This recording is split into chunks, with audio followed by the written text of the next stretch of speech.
Are you listening?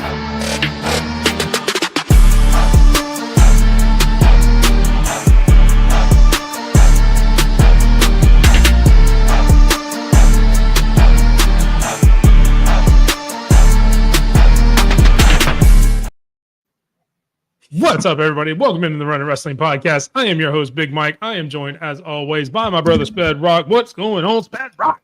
Losing my mind because my daughters are playing right above my head right now, and it sounds like an elephant's about to come through the roof. Wow.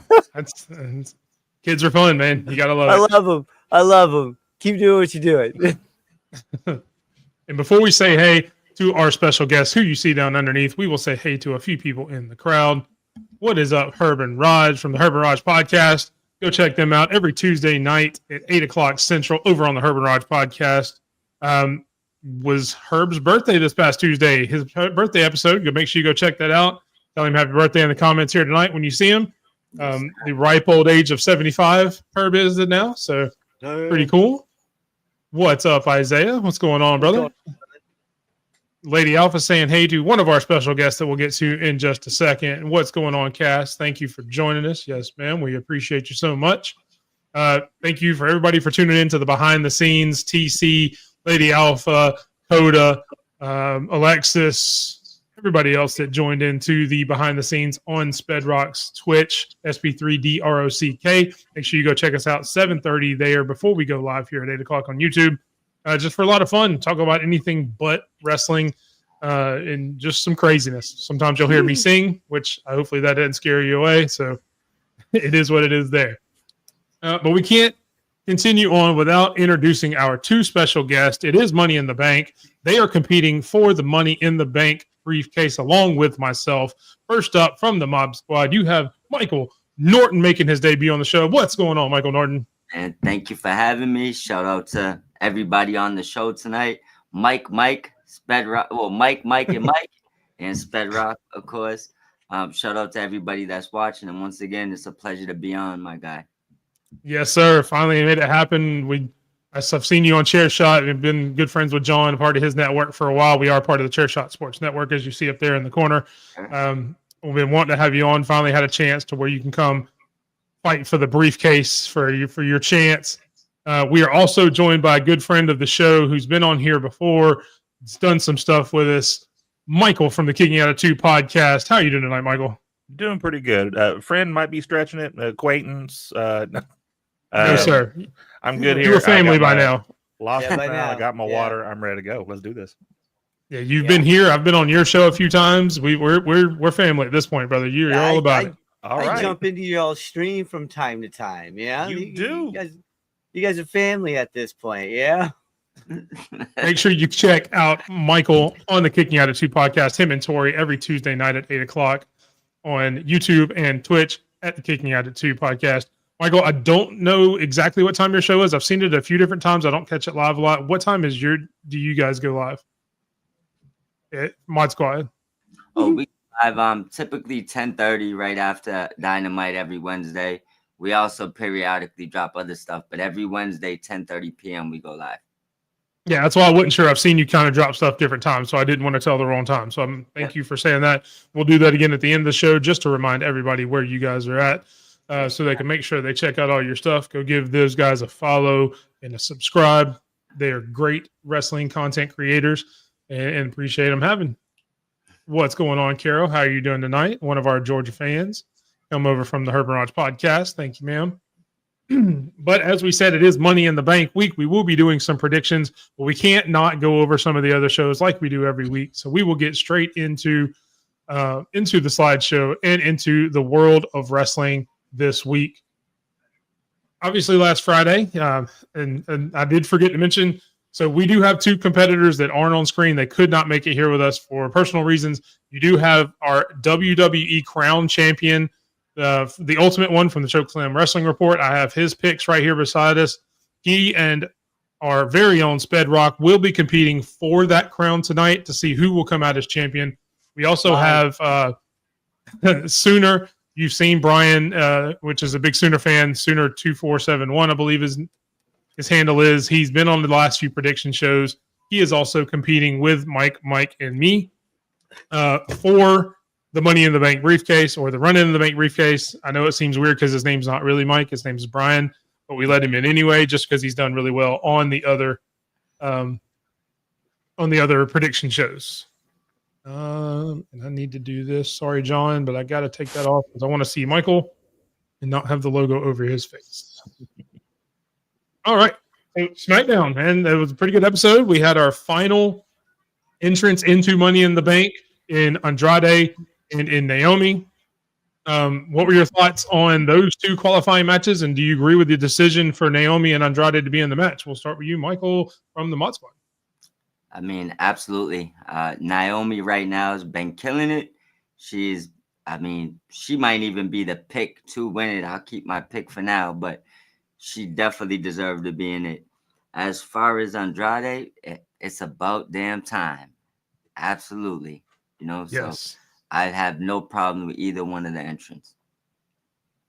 All right. Michael from King at it too. Well, what were your thoughts on the final two entrants on the SmackDown side?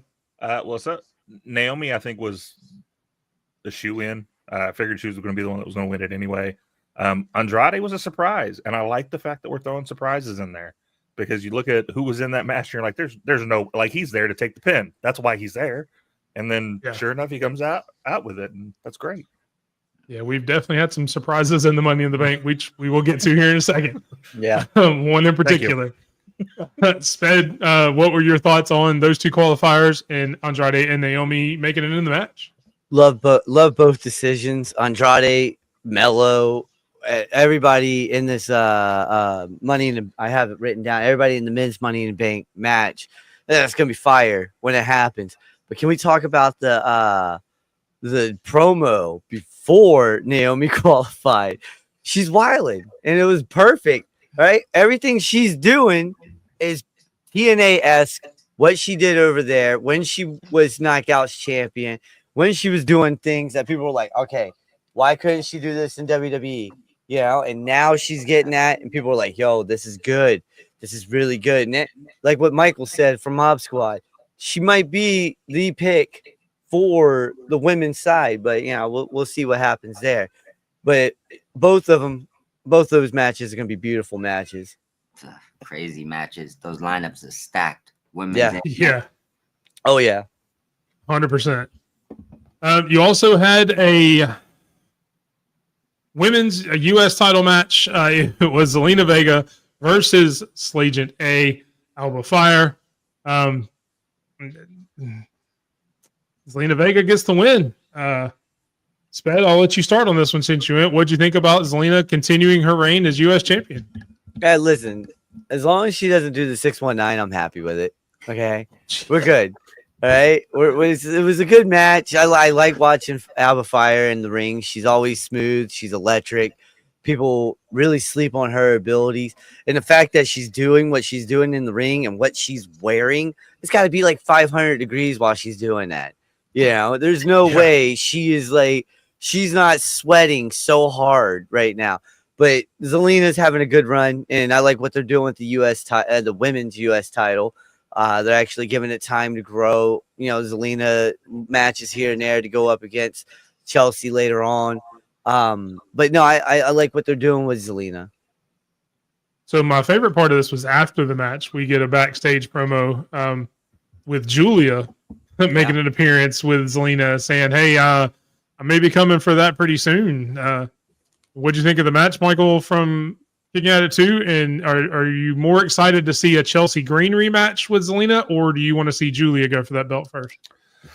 Oh, you had to throw that second. I know you're a Chelsea fan, so I had to throw that in there. Yeah. I know you're like me. You're a Chelsea fan too. So. Hello, yeah. Now I want to see the Chelsea rematch. She needs to get a rematch on it. The match was good. I don't understand why they need to wrestle in the show choir attire that they got going on. Like, I understand for the being out there with Chelsea, I get it, but like, let them be more comfortable, please. Yeah, I feel it. Especially Piper looks worse, and not looks worse as in like physically, but she looks like she's a lot more uncomfortable than Alba was. Yeah, they don't make suits for movement. No, that's what I was gonna say. Oh, yeah. You can tell in like most of her matches, she looks like she's stiff. Like, oh god, I can't be as free as I want to because Exactly. that stuff's constricting. I get it. And what's going on, I Stampede? How you I doing agree tonight? with Michael, and I don't know which one. But I love Zelina. I really do, and I'm glad that they're giving her a run with it. Girl needs to clean it up. She needs to clean it up in the ring a little bit. I don't know what's been happening since she got that belt, but she's been a little sloppy. Well, she's never been great at the 619. That's the dirty little secret, I guess. Not that it's a secret because it's on TV every time. She's never been that good at the 619. Here's the thing: I don't think anybody's good with it, but Ray. Like, Dom's got snapped with it. Dom's got snapped with it though. I wouldn't even say that Dom. I've seen Stephanie do it in NXT. Stephanie Vacour, hers is pretty good. It's really good. They both, she's got some snap with it too. Seen a few people do it good, but not like Ray. But she might definitely maybe need to reach in her bag and get something different besides that move, because it's at this point doesn't seem like it's working. I'll tell you what she needs to steal from Ray is hitting the middle rope instead of the top rope. That's what she Yes, I've said that for years now. I think so. I think I've said that if she would try that, I think her 619 would look better because I think she loses momentum when she's running the ropes. And that's why the 619 doesn't look as good because she has no momentum coming around. Yeah, it's all about momentum with that move. Exactly. Yeah, I do appreciate I'd say her getting the ring time, because I don't know, for some reason, even though they're pushing her now, it just seemed like she might be a little bit less confident in the ring or nervous. You could kind of see it. Maybe she just needs a little bit more time to get comfortable. But I also do appreciate seeing Alba. We do need to see more of her. Throw those suits away. Throw them away. We'll keep it simple there. Just get rid of them. She definitely she fits the name Fire because she's probably on fire resting in that suit. Like Sped Rock said. But to answer the second part, I'd rather see Chelsea than to go right to Julia, because you know what's happening in the Julia outcome. I'd say, yeah. Yeah. So I'd say let's give Vega some more time and just jump back into the Chelsea for a little bit. Let them both get the ring time and keep pushing Alba, but stay away from Julia for a little bit at least. No, I feel that. I agree with that. Go ahead. Let me ask you guys this real quick. We were talking about Zelina Vega and she needs to adopt a new finisher, right? She can't do Pop Rocks or Code Red, whatever it was called that she did. That's Roxy's move. What if Aleister Black worked with her on a different version of the Black Mass? A different style of the spinning the spinning kick, I mean, I would just rather come up with something on her own. I don't want her to do something that somebody else does. Well, no, I'm not saying like she just kicks. I'm okay with her keeping the Code Red, to be completely honest, because I mean, at least they're on different brands at this point. I'm okay with it, and plus she's had it for a while, so I'm okay with her keeping that. I want to get her. I want to get her away from doing the 619. If she wants to do a different finisher and let Rocks have Pop Rocks, then develop something new, something different. She's one of the more creative wrestlers. Just from a artistic standpoint, things like that. She has the mind. She could come up with something that would be more unique and creative, and then could make it look really good. The talent's there. It's not that. Like I said, she just looks a little shaky lately.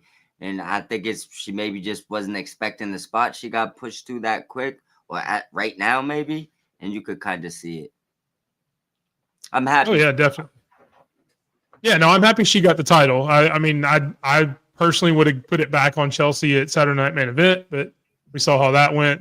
But I'm glad to see her get a singles title, just because of everything else going on. I want to see that for a lot of the women who you don't necessarily think may ever really get a real shot at one of the two main titles. I'm glad to see the mid-card titles there for that. I'm glad she got that.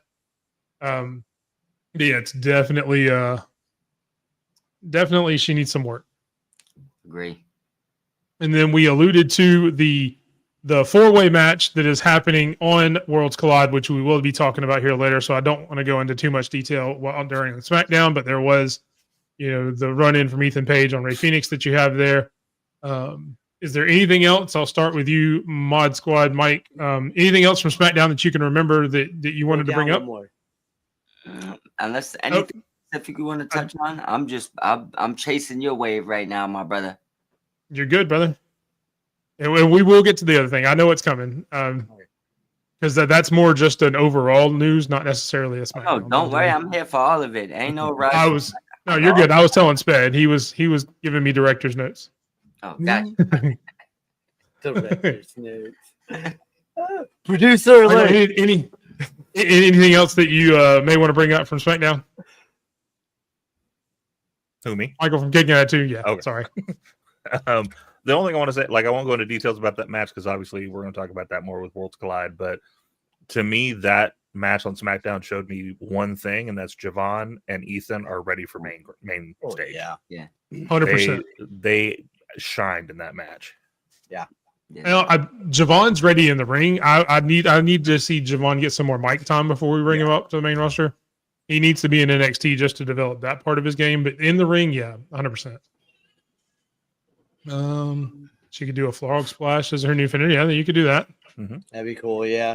Funny, I was literally thinking that when I was thinking about finishes, but then you got to be able to do that good. You got to make sure you do that good, whichever one you decide to do. She used to do a tornado DDT. She could go back to that. Yeah, something quick. That would be a good one, and it's done. So yeah, because she could hit on that pretty much everybody too. So. With the exception of maybe like a Raquel or somebody like that, or maybe a Piper, it'd be harder to hit that on. But I mean, they've done the code red on Piper, so if you can hit a code red, you should be able to hit a tornado DDT. So fair to say. Yep, there you go. And next up, what Sped was talking about is the final two notes. We did have the John Cena Cody Rhodes promo off, getting ready for the tag match coming up. Good promo from both of them, I thought. Kind of leads to the tag match coming in with Logan Paul and Jey Uso. Then at the end of the night, you had the tag team turmoil, I'm calling it. The Wyatt Six making another play for the tag team titles. So that's kind of what we'll focus on here, and then we'll talk about the last one that everybody sees in the front. Of all the tag teams, if you include the Wyatt Six, and I'll start Michael Kicking At It too, who do you want the Wyatts to go against first? Do you want them to go straight for the tag titles, or do you want them to hit one of the other tag teams before they go for a title shot? Honestly, I think DIY would probably be the better story if they're continuing this, you turned your back on family, you turned your back on people thing, because they turned their back on the fans. And so that keep with and that without the Loomis connection. That could make it very awkward too. Absolutely, each other a bunch of times. God damn. So I mean, to me that makes sense. If you have them go straight for the tag titles, it's hard to not say then they get them. So I'd rather drag this on a little bit and keep them on TV longer than a couple of weeks. Yeah. Mike, with Mod Squad, what are your thoughts? Would you see him go for the tag titles first, or do you want to see him hit a couple other ones before that? I like Michael's idea, but I mean, at this point, I think I want to see them dominant. So I just give them a long title run, strap them, and but it has to be lengthy, because the way they was brought in and then disappeared, I know injuries, stuff like that, and then now back. I don't think they can afford any other damper. So I'd say strap them. I mean, I'm not against them beating a few of these other tag teams before they get there. But when they get there, this has to be a lengthy, dominant run. That's the way I see it. I agree. And Stampede. Oh, go ahead. Finish your thought. What'd you say? I would just say if I had the books, I'm giving it to them now, though, personally. Yeah. Stampede, our resident wrestling encyclopedia, says we should build them up by having them work their way through the lower tier teams, so they at least seem somewhat credible. It's true. But they're always that big act. They're that big name value act. So WWE is very apt to put them directly in the title picture without having to make them work through it too. So for sure. Do we all agree that it's Loomis and Gacy as the tag team going for them, or do they switch it up? That's the one that I'm. That sounds like it. Yeah. They're in there doing tag team moves during the ambushes, so Yeah, it makes more exactly. sense. Yeah. He's doing a Yeah. roll up power bomb on people. Like, what's up? I mean, them two are both gifted in ring too. So I mean, it would Oh, make yeah. a lot of sense to keep the monster, like, the big guy, keep him. He's the muscle. The other ones is more single wrestlers. I think them two is the perfect two to put the tag straps on. The only other one I would think is if you took one out and put Big Red in there, but I think them two is better as tag team, as way better as a tag team. Yeah, I think they do too. And I think whoever, if you tried to take one of them out, because like you said, Rowan could go out on his own. If you tried to put Loomis or Gacy out by themselves at this point in time, I think they would get lost in the shuffle. I agree. As an individual, where at least Rowan can stand out because of his unique size and style with that gimmick. He stands out a little bit more, so he's less likely to get lost in the shuffle being by himself. And obviously, Uncle Howdy's not going to get lost in the shuffle just because of who he is. For And then sure. the same with Nikki Cross. So so we can tell, well, not fixed for Shoddy Crib. There you go. Mm-hmm.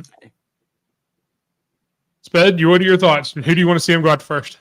I would love to see him just take out DIY first. I agree with that, and just work their way up. Honestly, I like what the Profits are doing. They need a little longer title run, in my opinion.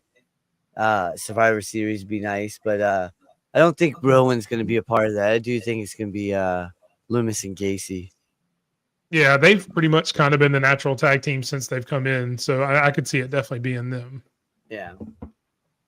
And then the last part of SmackDown that we talk about before we get to Raw, which is kind of bittersweet. We got to see R-Truth in the ring, which, as we learned a little later on, for the last time in WWE, facing JC Mateo after a very entertaining segment backstage with the New Bloodline and Jacob Solo and JC Mateo, where he called JC Solo's son. Always entertaining with R-Truth. Can I take your bone son out to the ring, please? What? We've gone with everybody else first. Sped, I'll start with you first. If this is the last time we see R-Truth in WWE, what do you think of his final match? Yeah, I mean, it's a typical R-Truth match from what we've seen for the past few years, but it's not JC Mateo. I would never call him that. It's Jeff Cobb. All right? This crap of them changing their name all the time is just getting annoying. But if this is his last match in the WWE, man, that was a badass 20-year career that he had. You know, how many titles did he win? I know he's 2-time U.S. champion, 3-time U.S. champion, something like that. I know he's an NWA. I mean, he's the most decorated champion in WWE history because he's won 57, 24/7, 7-Eleven, Interstate 59. Oh my God, titles. But yeah, no, one day. It makes sense though. I mean, think about it. He's got that tour coming up. You know, he's got a tour coming up. He's got that album coming out here soon. You know, and all this other stuff. I get why everybody's angry and stuff, but there's the same people that were angry about people keeping the 50-year-olds on the roster, and then now they're getting mad because a 50-year-old got cut. Yeah, I mean, if you do, shame if you don't. Exactly. Yeah. Wrestling fans. At the end of the day, exactly. And at the end of the day, we all know it's a business. I mean, we've all watched this long enough that we've seen our favorites, get cut eventually. For whatever reason, one reason or another. This one was more surprising though to me because he's been on TV so much. I mean, we just talked about it. He was in a segment Friday night, prominently in a segment in a match against a prominent figure who had just come on in JC Mateo, and then all of a sudden it's just like poof, gone. Yeah. But I'll continue around the horn. Mod Squad Mike. If this, like I said, if this is the last match we see from R-Truth, what do you think of the match and R-Truth's career? Yeah, Spedrock nailed it when he said typical R-Truth match, but because it could be the last match, I'm gonna say I loved every minute of it, every second of it, I should say. And I'm definitely still calling JC Jeff Cobb. So That's Yeah. kind of where I have to stop myself every time I say his name because I want to say Jeff Cobb, and I'm like, nope, That's Jeff I got to Cobb. switch it. Yeah, so there's some people That's not that my it's name. difficult, But as far as the match, it was a decent match for him. I hope it isn't the last we see of him. I hope there's, the way that the WWE universe, not just the fans, like the actual wrestlers, was going to Mhm. bat for him and even trying to wear T-shirts that I guess supposedly was shut down. Um, I hope that we do get to see him again. But if it is his last match, I mean, bless his soul. He gave us decades of laughs, matches, childhood memories for half the kids that grew up watching him. I was a little bit older when I first got into him, but bottom line is, I would say I enjoyed his whole run, and he probably deserves the maybe sit around. He might have been one of those guys that does so much for the company. He was just, I believe, recently like a top merch seller, right? Just like recently. So Very soon. yeah, so I don't know if, I guess logistically that's not really my part of the game, but I would just say from the outside looking in, it sucks, but I do get it. Agree with Sped Rock again, man. It's like eventually your time is up, and if you're not gonna take that lower dollar amount, unfortunately, this is what's gonna happen. But I did enjoy the match, and I wish him all the best, and I pray that's not the last match we see him. Michael, I'll let you go ahead and do yours. Yeah. Well, I could go on a rant here, but I'll just say check out my last episode with Vinny. We went on a pretty decent long tangent about the whole situation, but I will disagree. This was a typical Ron Cena match. I don't know what y'all are thinking about Ron R-Truth Cena. match. But I love it. He's massively entertaining. All the rumors flying around, nothing's really been substantiated as far as like why he's gone, whose decision it was that he's gone, and all that. I think we just need to appreciate what we had with him and know that he's going to land on his feet. The man's got, a booming music career. At any point, he can come in, whether to WWE, TNA, to WWE, to AEW, and do a quick match, and people will go nuts for it. This match is what it needed to be, and we got to see him in all his entertaining glory between the backstage segment, talking about his thick son that he needed to go teach a lesson to, and coming out there and doing the match right. You husky. Yeah, So husky, that's what it was. Your husky son. That's right. He said, "You husky." Can I go teach your husky son? Can I take your husky son to the ring and teach him a lesson real quick? Like, damn. So Carol says that Tony needs to get Truth in AEW. I would like to see him in I don't know that I want him signed for a long term. Kind of the same thing Stampede says. I'd like for them to have a one-off, maybe a couple of matches here and there. I honestly would love to see him come in and see a Bobby Lashley, a Shelton Benjamin, a Chris Jericho, and still think he's in WWE, going like, "Hey, where you been, man? I hadn't seen you in years. It's good to see you back." Kind of thinking he's still in WWE. I think it would be entertaining. And all of it, obviously, all of us in the IWC would pop for it. We would get it. I will say, Stampede came up with a great idea that he said on my show, which was have him come in to go against Caster as just a one-off. Oh, that would be good too. Like have him come in, just do that, come in and have him do some backstage stuff. Like come up to Tony and be like, "Sean, you've aged terribly, man. Like what's going on?" That would be good. Yeah, I agree with Tori. Thank you for Tori joining us for kicking in from the other half of the Kicking Attitude, the talent of the Kicking Attitude podcast. Damn straight. Truth Moxley. Yeah, he could see John Moxley and just come up and say, "What's up, Dean?" and everybody would laugh. Yeah. Cesaro, everyone he sees, he slips up and calls them by their old name. Yeah, that would be or some use. Obviously, with trademarks, you'd have to do something like close to it. Yeah, like hey Edge, but cut him before he finishes it. Like, yeah. Oh, that's pretty good. Where's Lita or something like that? Yeah, just calls you to Daniel Bryan just because of the look between them. Yeah, exactly. That'd be awesome. But we can't do that without also mentioning, yes, somebody mentioned it in the comments. There are also a couple of other people that were let go. Obviously didn't have the same effect on a lot of us as R-Truth did, but we also have to say best wishes to Sarah Logan, also known as Valhalla, and Carlito of the Judgment Day, who are kind of in the same vein as Truth, maybe not as long or as much. One of the funniest guys on the roster right now. Always gives us some entertaining stuff for the Judgment Day. It just wasn't the same going on to Monday Night Raw and not seeing Carlito in the clubhouse with the Judgment Day. So we definitely want to say best wishes to them. I know Sarah just had her second child. Yeah. I mean, he should have. I would too. Those PlayStation 5s are expensive. If I'm getting cut, by God, I need to take my stuff. Yep. Yeah. Took that, left his shirt for Dom to wear. That's yeah, messed up. And I wouldn't be doing my job. I did put a video out a couple of days ago, just right after R-Truth happened, and I wanted to reiterate it here. If you're a lover of R-Truth like we are, and you want to still support him, there are still tons of ways to support him out here. He has a website, officialronkillings.com. He has a merch site that you can get to from that, or you can just go to ronkillings.com. He's got t-shirts there. You can buy his music there. You can download it there. You can download it a lot of places you get music. He's got a brand new album that just came out not too long ago. Country album. Yeah. By the way. So if you want to see something a little different, go see R-Truth do some country. The first song, the name just escaped my head. I've listened to it. It's actually really good, which I shouldn't say was a surprise because the man's been in the music industry for so long. But definitely there are tons of ways to go support him, even now that he's gone to WWE, where you can give that man money directly to him and not through the company that he was with.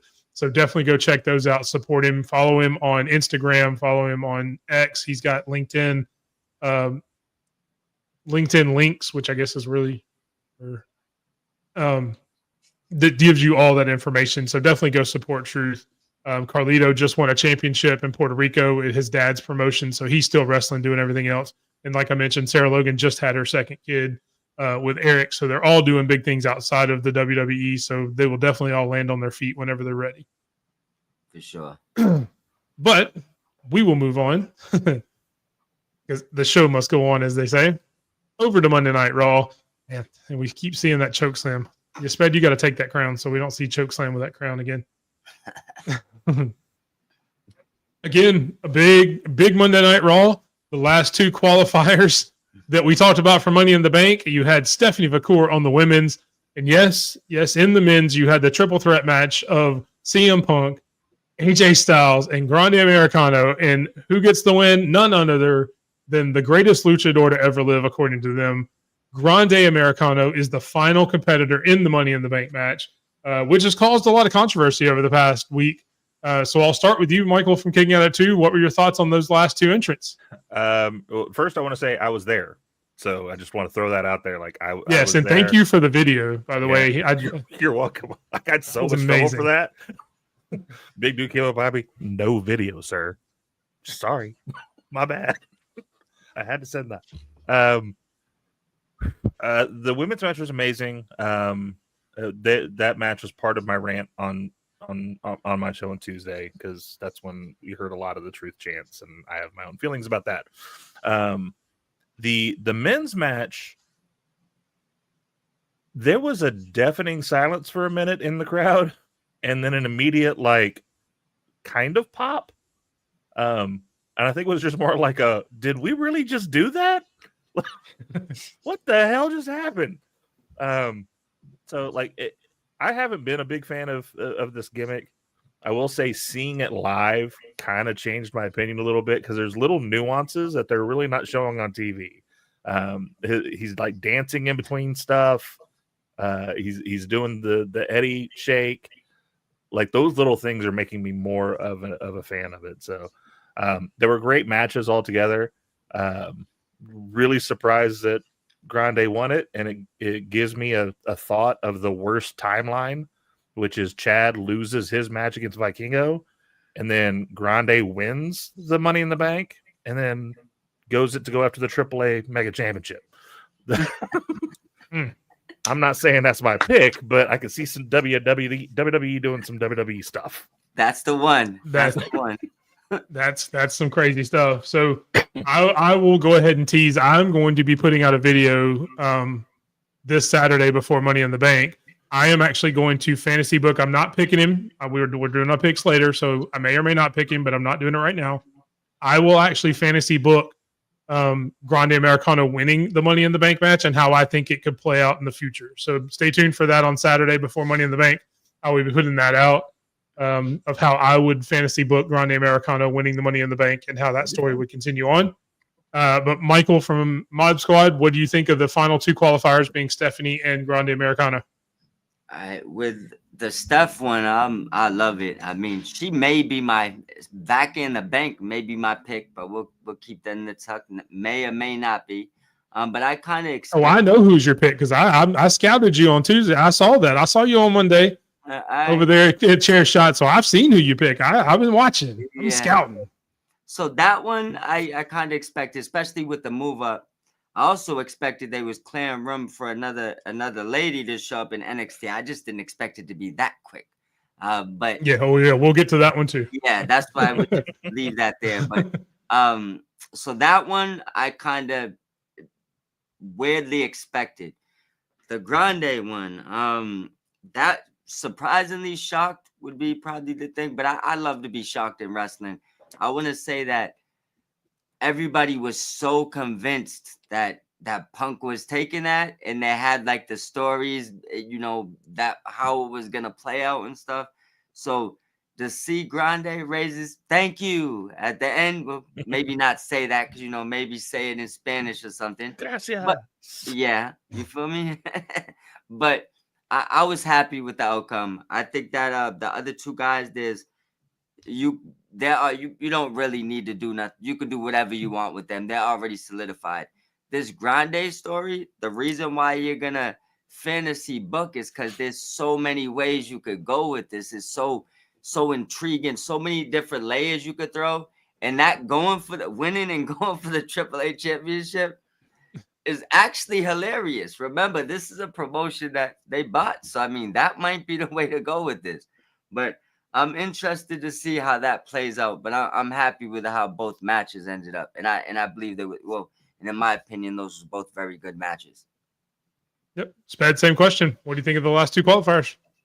Vakor, yes, and I got mixed emotions about Omos, and as Grande Americano. All right, look, first off, I was an advocate for Karrion Kross to be in this Money in the Bank match the whole time, all right? And the fact that you didn't get one shot or even to smell what was going on, that kind of like, what the hell what are you doing?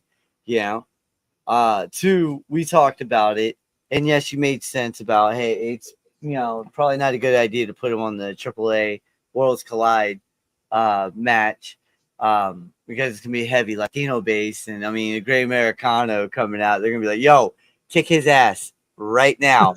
All right, Yeah. So, no, I get that, but like, it would be nice, you can fancy book all that. That's nice and everything. And TC, you're right. There's gonna be a lot of interference going on the men's side, but I like what they're doing with this, the story and everything. And Chad just having a loaded mask makes everything better for me somehow. I don't know. Did you really just call him Chad? Yeah, you called Omos Chad. What the hell? I'm looking at the picture. Right? But yeah, no, the Cross is going to be gone, it sounds like. Yeah. Hopefully he doesn't go back to Lucha Underground. If they even exist. Yeah, I don't even think they exist anymore, so I don't think you got to worry about that one. No, they don't. They need to. I mean, we've talked about it. Yeah. I wanted to see Cross in this. I mean, it just seems like every time we think Cross is gonna make a play for something, it's just not there. He's still kind of doing the behind the scenes, backstage, devil kind of thing. He's probably the most used wrestler on Main Event, so there's that.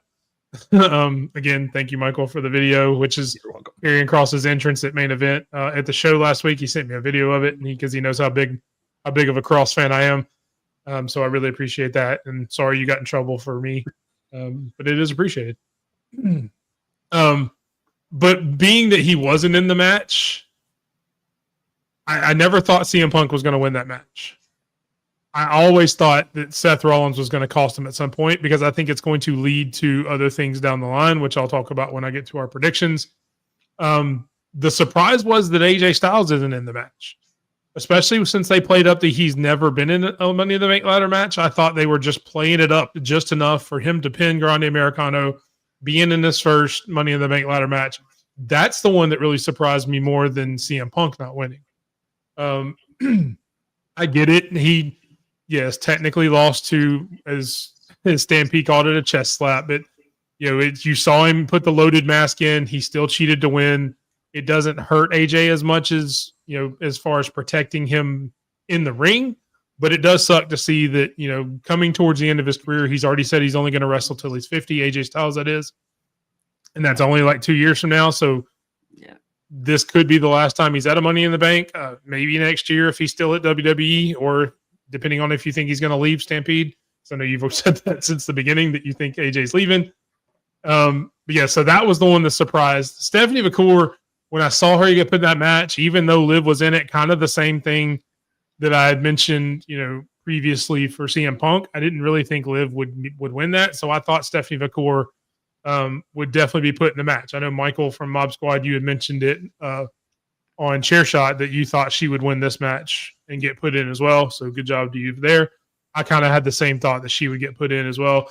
But I'm excited about both of these Money in the Bank matches. I think they're going to be able to be really good. Because like the gimmick or not, I mentioned it the other day, whoever's behind that mask of Grande Americano can really wrestle. Omos. He's a beast. And they're, Omos did learn a ton when he was over at Noah in Japan. So yeah, he came back and we haven't seen him back because he's under a mask. Exactly. And his shrunk 2 feet and real quick. When Karrion Kross, if and when he leaves and he goes to AEW, all right, that's the turning point. That dude is the turning point. That's going to get more fans over there, more fans talking. Like, look, AEW is doing great right now without him. They got a great main event scene. They got a great mid-card scene, tag team division, stellar. Everything about AEW is killing it. Cross could be that guy that elevates that main event scene a little bit more. Just that little bit more that we're all waiting for with Will Ospreay, and Fletcher coming up here soon. Takesha finally said his name right for once. All right. And there's so many more, like we're all waiting on it. But if Cross does leave and he goes to AEW, I'm telling you, he could be that guy that elevates that main event division to another level. Why do you guys think that WWE just won't get behind him? It seems like I don't know what it is. Like, 'cause he seems to have everything you'd want in someone. He's not marketable. He's not. What? He's not. TikTok. That's all he's got. TikTok. What are you gonna do with the darkness, dude? He has one of the biggest followings of any wrestler on that roster right now. No. I'm not talking about followings. I'm talking about putting his ass on media like Cody and all that other stuff. You put him on the news. The dude has made movies. He can go do interviews. He can do all of that. I understand that. But people look at him and they're like, that's a big, scary dude right there, versus, oh man, that's the WWE champion. This guy looks like he could really rip my damn head off at any freaking second versus, Cody Rhodes' white hair. Man, he's a real nice guy, isn't he? Look at him. He's a real nice guy. And that's what it is. But to say he's not marketable, WWE could go put him on a morning show and it can say WWE superstar Karrion Kross, who is also, by the way, an actor, a movie producer, an author now. He's got a book coming out in August. All of these things, that's marketable as hell. Yes, I'll jump up my soapbox and I'll let the other guys say what they think. See if they agree. Michael from Mob Squad, do you think that's it? You just think he's not marketable, or I think he's marketable and he's intellectual. So it's like if you let him go, I'd say he probably just hasn't had they just haven't done it. That's the only thing. It's like, for example, they didn't want to put or won't say they didn't want to. They didn't have his shirts at shows for people to buy, right? Yep. And he got him there and he showed, look at those shirts are moving, right? Mm-hmm. So I think sometimes they just don't get behind people. It's kind of like the LA Knight roller coaster in a way. Like you think they should probably get behind certain guys more, and they just don't. I mean, it's not just them; it happens in every company. You see people that should be getting, a train pushed behind them, and instead they're just stuck at standstill. I don't understand it. He could be the missing link in a lot of companies right now, though. Oh yeah, Michael from King Attitude. What are your thoughts? I would say the same. I would take a guess, Sped. Have you seen any of his interviews with Chris Van Vliet? Which ones? With Cross. Oh yes. Okay. If anybody thinks he's not marketable, to me that right there proves that he is. Yeah, because I'll agree with you with the fact of like first seeing him, massively intimidating. But I say that by saying Andre the Giant was one of the most lovable people, and you can't tell me if that dude walked in a room, you didn't immediately go, "Oh shit." yeah. So Yeah. once he'd start talking, then it would lead it down, and I think he'd be able to get across to a wider audience. Why they're not behind him, I don't know. I have no freaking clue. It almost makes me wonder in a way to where they think they don't have to because they know they could do it himself. Yeah. Kind of thing. Like he could be like, placed hey, we're just going to anywhere. let you go, and then whatever happens. We don't have to put the machine behind you because you can do it yourself. I hope that's not the case because that's fairly lazy.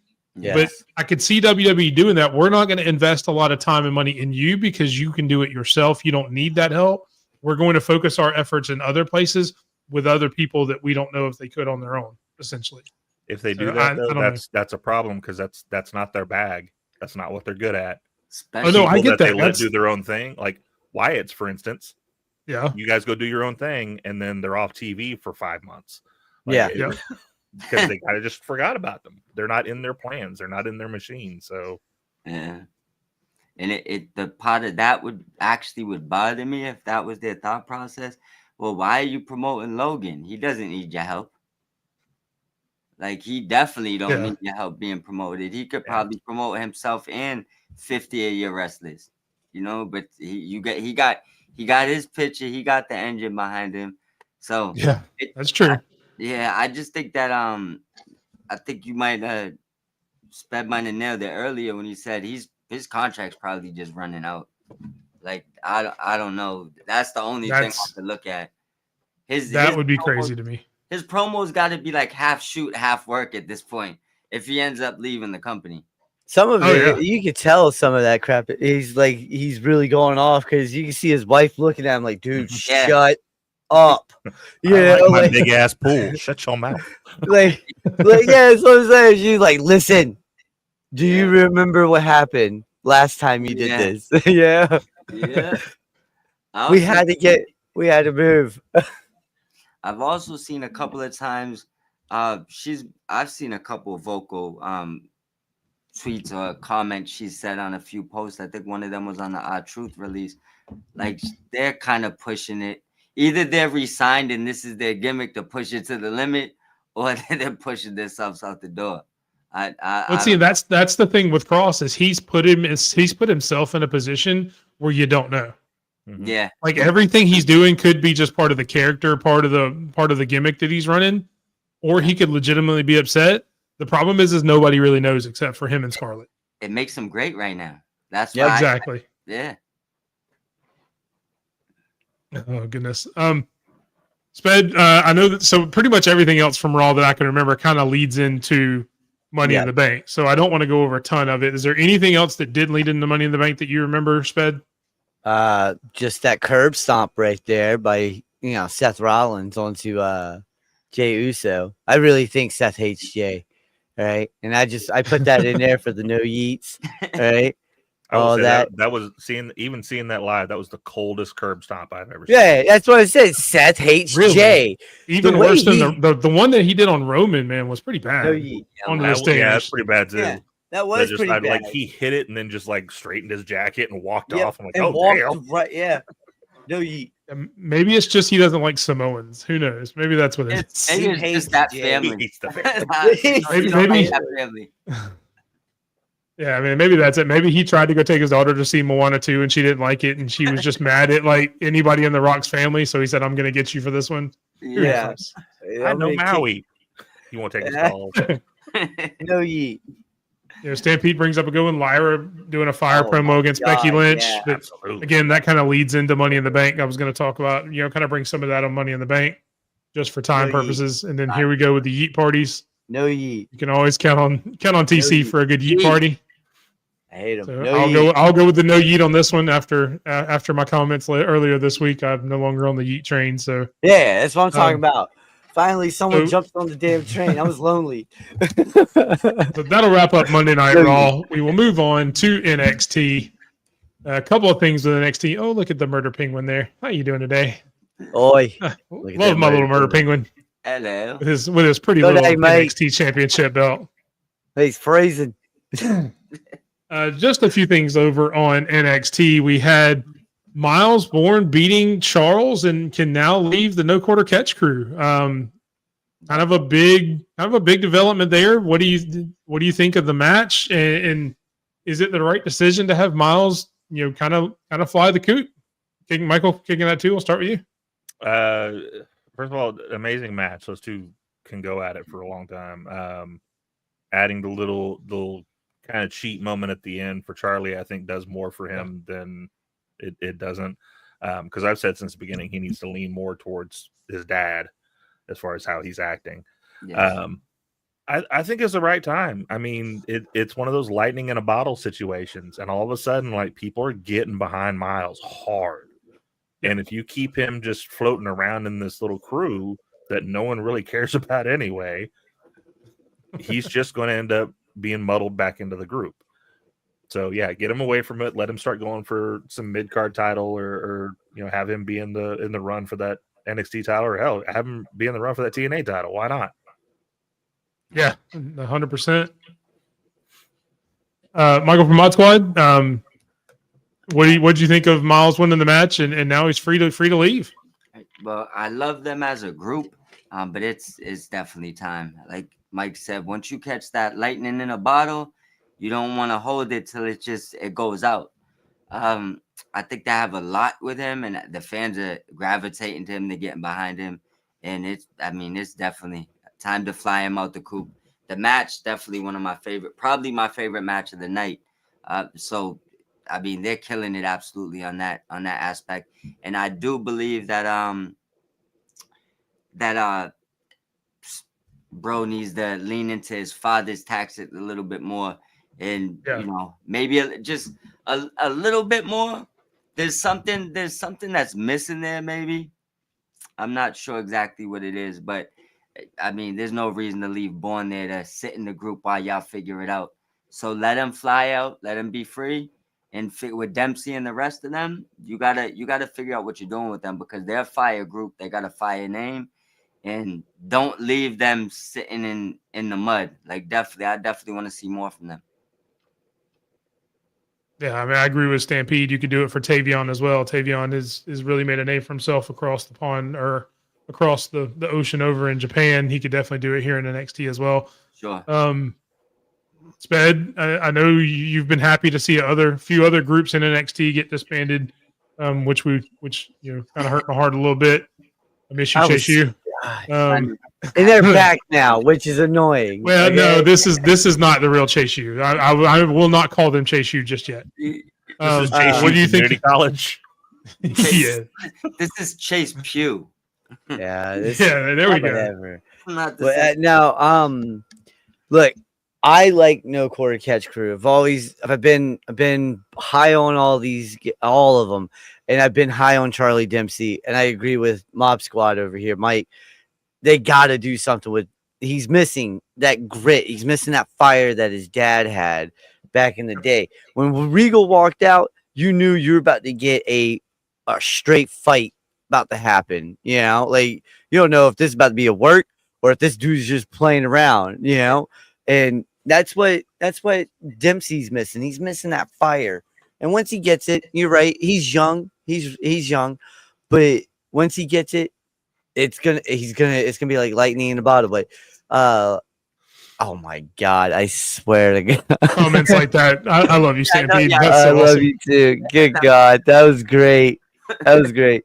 But now, it's time for Bourne to fly on his own, and you're right. Tavion needs to get out as well, and maybe it's just me. Put Dempsey over in TNA for a little bit and have him work more with some TNA wrestlers, get better like that, get that confidence, get that fire going. And, when he comes back, North American Championship's waiting. Yeah. Yep, I agree completely. So the thing I hate about it the most is Tuesday night is now starting to mess up on Wednesday. Yeah. If you know, you know. So that's the big thing that hurts the most. I need Wednesday back because Wednesday is vital to me. I enjoy Wednesday every Wednesday. So losing a little piece of Wednesday killed me. So I'm going to need somebody to figure it out over the No Quarter Catch True. Yeah. And before we move on, we'll say what's up to Randy from the How About Them Damn Dolls podcast. Appreciate you coming in, man. Go check him out. If you're a college football fan, if you're a Georgia Bulldogs fan, either way, go check him out. If you're just a sports fan, or if you're learning to look how to create, go check out his coaching. He's putting together some seminars, things like that, to help creators like myself. Some of us creators on YouTube that are trying to grow our following. Make sure you go check him out. He's got some really helpful advice. He's got some classes that he's going to be teaching and a lot of stuff that he can do some coaching with. So make sure you guys check that out if you're looking to grow your audience as well. And then that one. And then I will skip over a little bit and we will talk about what happened in the main event of the show. Trick Williams defeats Mike Santana for the TNA championship, retaining his belt with a little help from some friends. Take a bow, sir. Sped, Take a bow. I'll let Sped go first on this one. I know it was. I will say this was my idea. I had this idea a couple weeks ago that I thought it may have happened against Joe Hendry, so I was a little early. But I know this is a moment that Sped has been waiting on for a while. We finally get to see First Class in NXT. Sped, what did you think about it? Loved it. All right. No yeet. Loved it. All right. It's one of those things. AJ Francis deserves to be back in WWE. I'm a big fan of the guy. Everybody knows that. When he chokeslammed Mike Santana and the table didn't break, I was like, man, that table's strong. That table's real strong. 'Cause that's a big dude. That's a About the big, best big choke slam man. in the business. Yeah, exactly. But you guys see that diss track that he came out with the next Yep. day? He said he is the one gorilla. You can send 100 people at him. Yeah, I was like, oh, get it. Yeah. Oh man, but no, Trick with them. It kind of put Dempsey and Noah. That, oof, Yeah, that'd be crazy. that would be nuts. Yeah. But yeah, no, with Trick adding in with First Class, kind of figured it was going to happen after he said something in that one tweet or whatever, or what it was, the promo that he had. And he was like, I'm First Class. You put me in First Class because I'm Tricky Will, and AJ was like, First Class, you say? Yeah, I was like, yep, that's about to happen. Yeah, I'm definitely here for that. Yeah. Yes. Michael from Mod Squad, what were your thoughts on the match itself? And are you excited to see Trick as part of First Class over in TNA? I was going for Santana. I've been riding for Santana since I want to say way back TNA days. So I was going for him. I didn't really expect him to win. I didn't necessarily expect what happened. It was good to see Francis back on WWE television. I love what First Class is doing. I love Trick Williams with them. So it also makes I would say like the connection between WWE and TNA stronger because now they're kind of like have factions working with each other versus just kind of, let's just say what it is, WWE steamrolling them. So at least if you could get, a couple guys on each side, you could get some TNA guys some wins. But I do believe that AJ Francis will find his way back into WWE at some point. He's one of those guys that worked on himself tremendously since he left. But as far as the match, I hated the ending because the winner, but I did enjoy the match. Michael, I'm kicking at it too. What were your thoughts? As much as I wanted Santana to win it, I figured that wasn't happening. Yeah, same. The ending of this is what I love about pro wrestling. Like the ending of that was just picture perfect. You have a guy out there that's trying to distract Trick while he's distracting Trick and getting all that going behind everyone's back. You get AJ Francis out there to do his thing. I think that them putting those three together is amazing. I don't know if you saw the tweet that AJ put in after the whole thing, explaining why he did it. The perfect explanation of, look, the Hardys didn't give us a match for a belt. The Nemesis didn't give us a match for a belt. Joe never offered me a title shot. Why would I be all TNA? Yeah, TNA never liked us. Why would That's I help right. TNA? Yeah. Yep. And he said forever that he's the one that built TNA himself. So I mean, it he is. didn't get a lot of credit for it. Yeah. He has always said he's the greatest AJ to step foot in TNA. So, yeah. He did say that. So, and the last thing we'll mention on NXT is obviously everyone going for the NXT Women's Championship. And even though it is now June the 5th, I guess in NXT, it's going to be May. Mariah May finally comes into NXT, or at least we think it's going to be May. Is it? Is it not? Who knows? But the artist formerly known as Mariah May makes her debut on NXT, saying she wants to go for that NXT Women's Championship. Michael, I'm kicking out at 2. I know you have followed her in AEW. Michael, I know all of us have. But what are your thoughts on seeing the former Mariah May on NXT? Mildred Maybelline is going to be a big star. I can't take credit for that. That was Stampede. But whatever, it doesn't matter what they change her name to. She immediately was a presence. The only thing that I want to say about it is the people that are moaning and complaining about it. She's always wanted to go there. Like, she got where she wanted to be. Yeah. Let's let it go. She's doing what she wants to do. She's going to be a presence there. She is filling a hole that was presented because 3 big names just kind of went up and all at the same time. So we needed something to fill that, and she's going to do that. Well, and in fairness, I think she may have been kind of a catalyst to push some of those names up. Maybe because they knew she was going to come in and they knew that they could. So I think that may go hand in hand there. But you're right. I mean, it was definitely needed in that division right now. Sorry, I didn't mean to stop you from your complete point. I just wanted to add to it. The only other thing I would say is I love the fact that we saw the women out there. Like anytime you can get that representation out there, like seeing Lash come out and talking trash. You saw Jada out there. You saw a couple of girls that aren't even part of the NXT roster. Shout out Laney Reed, who got no pop, because everybody's focused on Mariah May. Nobody's talking about Laney Reed making her debut too, right? Or Tyra May Steele, I guess. I mean, she was on the show as well. So I mean, like all those women there, it's making the women's title mean something. Yeah. And so when it happens, because we all know that Mariah's going to eventually get it, like it's going to mean a lot by the time it gets to her. Yeah. Exactly. And I will shout out something Stampede said before we get to Mod Squad. I know I don't control anybody. I don't want to hear WWE fans saying Tony fumbled. In no way, shape, form, or fashion did Tony Khan fumble Mariah May.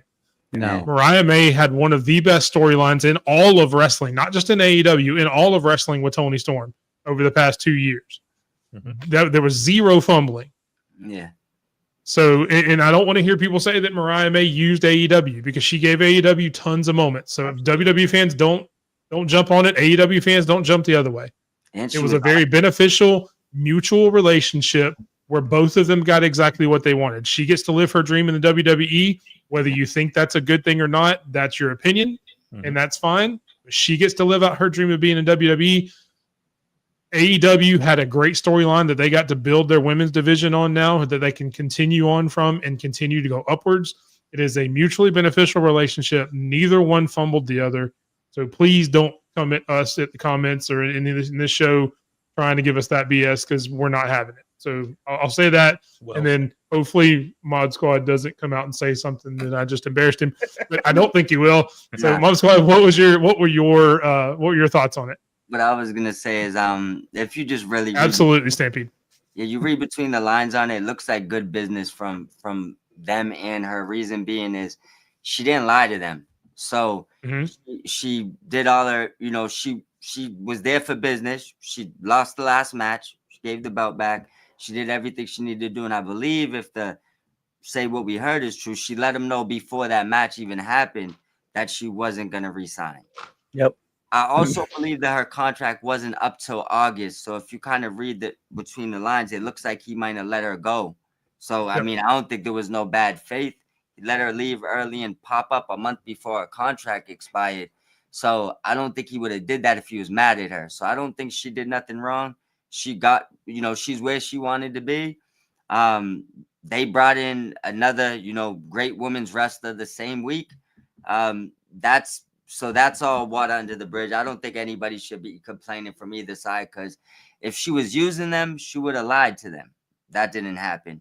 And she's where she wants to be. I mean, it just kind of is what it is. Now, as far as her debut, I mean, knock out the park debut, spotlight on her. She appeared as a star. The only one thing I would say I didn't like about a few of the debuts recently, I'm not really into that debut and no name, and then it's like we're up in the air for 3 days and then we got to figure out a name. That's kind of frustrating. Like, but I do love all the ladies was in the ring. I love they were showing a bunch of different personalities there, and then the glamour arrives, and she lets you know it's about to get more glamorous as she has the spotlight, and you got the women in the ring in disarray. I do believe she ends up the champion, but it's going to be fascinating to see how we get there. But I think they knocked it out the park, other than making us wait to see what the name is. Yeah, and I'm glad they're getting to bring the gimmick, like the glamour gimmick, that Yeah. she gets to bring that with her too. Because I mean, it really and truly, if you want, if Tony Khan could have pulled a WWE and said, "No, I'm keeping your gimmick, I'm keeping your name, I'm doing everything."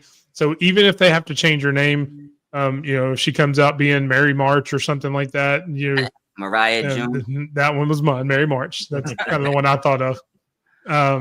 At least she gets to come in being, you could say, the glamour. So anybody that sees her on the periphery knows can make that connection to somebody. It's something they've seen before. Yeah. Kind of the same thing they really did with Ricky Starch / Saints. Him still being the Revolution, still bringing, the gimmick that he had. So there's still that some familiarity, not only for the fans, but for her and for the wrestler themselves. So that's cool. Sped, what'd you think, man? I mean, we'll see what happens. We'll see how she gets booked in WWE. I liked her, and I understand she did business the right way. It's just we'll see what happens. I just haven't trusted WWE's booking here lately, and it's starting to show with my frustration. I've been watching a lot more AEW instead. A hell of a lot more. Yeah, I mean, and I get that. I get the frustration to have with them, but the recent women signings that they have make me hope that they will do her right. Yeah, the Julia, the Jordan Grace, Stephanie, all those guys being booked really well. Obviously, she's a different character than all three of those, but hopefully, that being said, that they do her right. Yeah, coming in from another company, because they have gotten a little bit better at presenting the women that they get from another company. I won't necessarily say everyone they get from another company, although if you look at NXT with with Ricky Saints, with Ethan Page, even you look at somebody like Lexus King, who is further down on the card, and you may not like the gimmick, but he's being presented a lot. He's being given a lot of time. He's being presented prominently on television. So they at least are showcasing the talent that they bring in from other companies, which is something they didn't used to do a whole lot of in a good way. So I think honestly, what's going on, Zach? My personal thing that I think for me anyways, I would probably fix a little bit, and it's not gonna fix all the booking, but give them some more ring time, because they're bringing in a lot of better not say they didn't have wrestlers, but they're bringing in some of these people that are just wrestlers. Like they're not all great promos. So I think like if you was giving them a little bit more time in the ring, it would even give upper management time to really want to put, maybe more time into these feuds, because they could see what they can do. When you're taking like a great wrestler that, just maybe saying even fully comfortable with the language, and you're not letting them utilize their top gift. It's, that's kind of where they get stuck. Like, it's kind of where Andrade was at for a while. That's why I'm hoping, like, give them a little bit more time in the ring. Just a little bit more wrestling. Don't get away from the wrestling. I think it could fix a little bit of the booking because they'd see more value in some of these wrestlers. Exactly. Like I said, that is everything we have for NXT. We will move on to what was a huge AEW show last night, both Dynamite and Collision. Fighter Fest, a 4-hour event. Sped, did you have something else on NXT? I saw you. No, I held up 4 fingers. 4 Okay, hours. I got you. Man. Yes. That was I got you. long. 8 minutes or something like that. Jeez, Yeah, man. how do you have an overrun on a 4-hour show? I actually saw somebody post that, but we did have Fighter Fest last night. It was an action-packed, great show. It was. We will start with some of the matches that we had. Then we will get. I agree with Norton and his new camera. Oh, there you go. Get you going. Yeah. First match I want to talk about is the one that opened it. You see it up there in black and white. Jon Moxley against Mark Briscoe, continuing from the match they had last week, where Mark Briscoe passed out. Again, man, just a brutal, great opening match, very physical, told a great story to me. Moxley ends up winning by choking him out again, making him pass out to where, Mark Briscoe didn't give up. His body kind of gave out on him.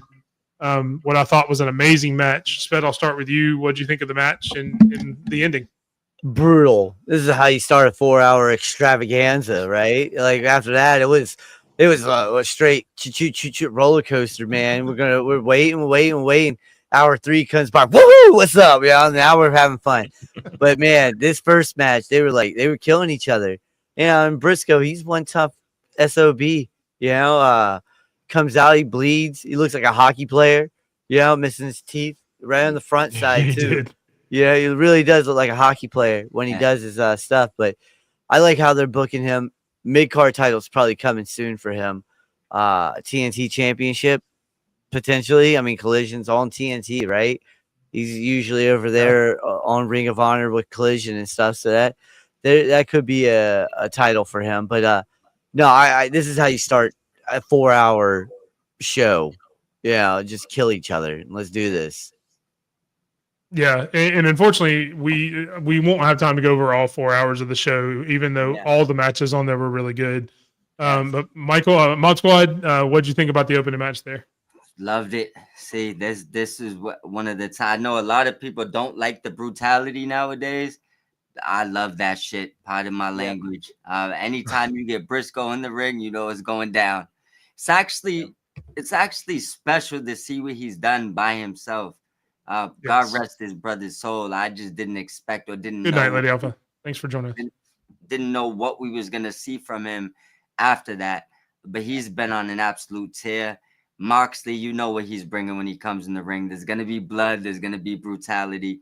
I think they found the yin to his yang. Like, you could give me 5 more matches with those guys until he finally gets Briscoe to tap out or Briscoe finally beats him. So I loved it. It absolutely one of the best ways to open up your show for someone that doesn't know what AEW is about, and you turn on that 4 hours. That match right there gave you a reason to jump on that roller coaster. Exactly. Michael from King Attitude, what were your thoughts? Well, much like booking in GM mode, you always want to start off hot. And if you're going to start off hot, putting those two in the ring is the right idea. Yeah, exactly. It gets you energized. It gets you ready for the night. And it gets you, like, sets the stage. Like, this is what you got in for it. Mike from Mob Squad, I agree. I like when they sprinkle in stuff like this. If we had 4 hours of nothing but this kind of stuff, I'd have a problem with that. But when you sprinkle it in like they do now, it's perfect. Because you had this, which was nothing like anything else the rest of the night. Yep. Don't overkill it. Don't overkill it. Absolutely. Yeah. Yes, sir. 100%. Which leads us into the next match we will talk about. It was the 6-man tag. You had LFI against Kevin Knight, Speedball Mike Bailey, and Commander, which led to Kevin Knight, Speedball Mike Bailey, and Commander getting the win, and then ended up going to challenge the Hurt Syndicate. Again, great match. The right guys won. They're really pushing Speedball and Kevin Knight. Yeah. So that's going to be a really good feud going forward. I look forward to seeing them against the Hurt Syndicate for the tag titles here in the near future.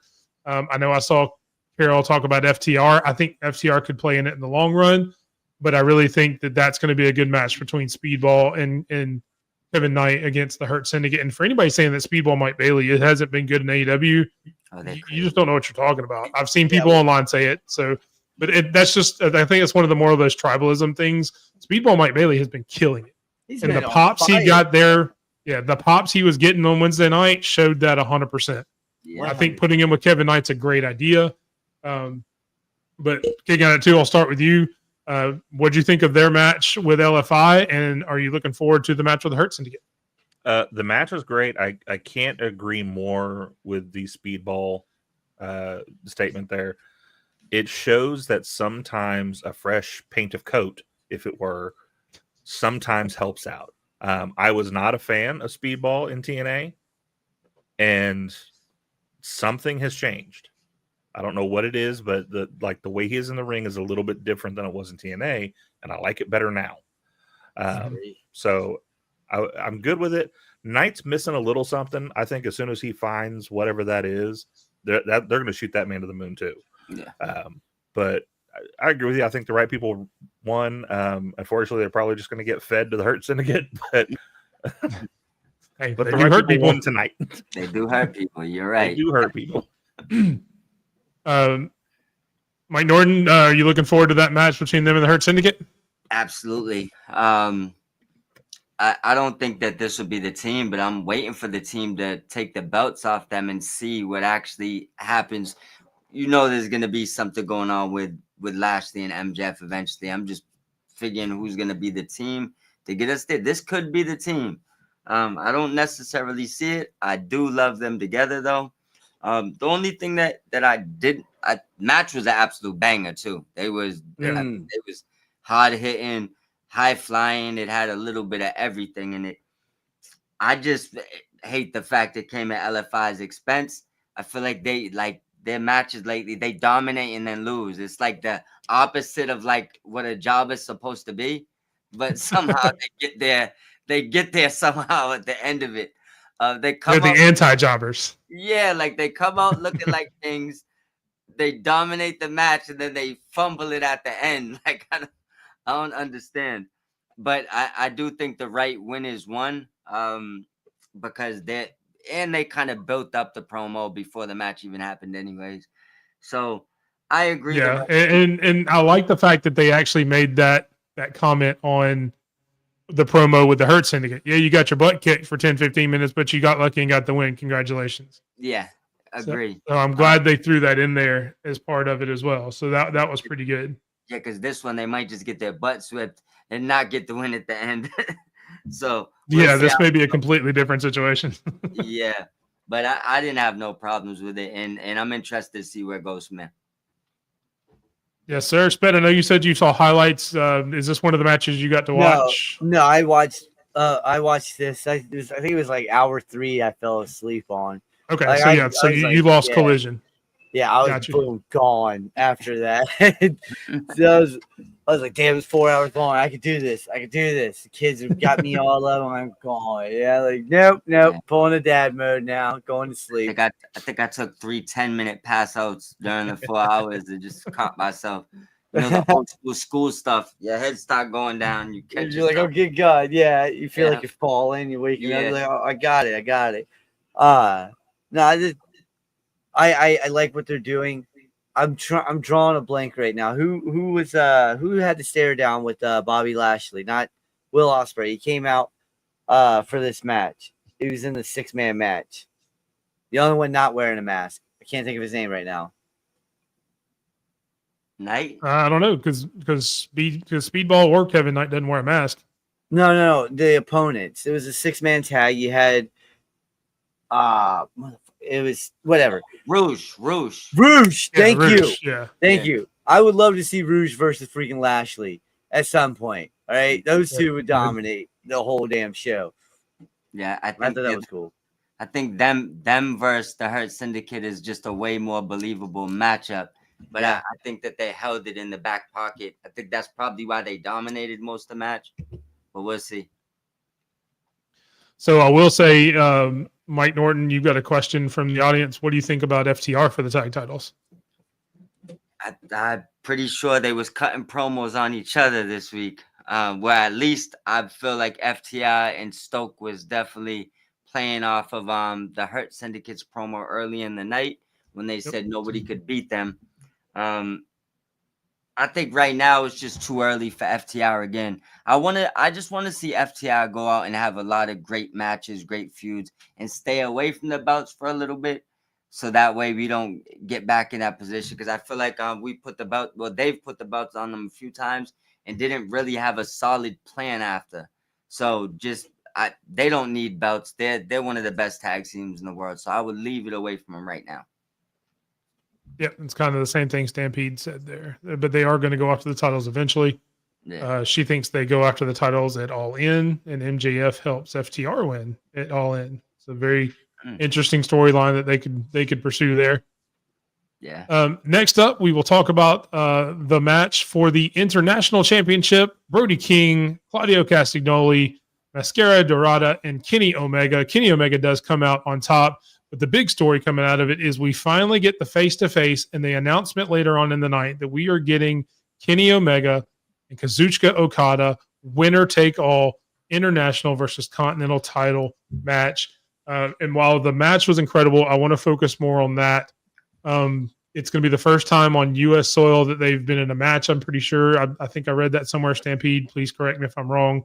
My wrestling encyclopedia. But can Mike Norton, I will start with you on this one.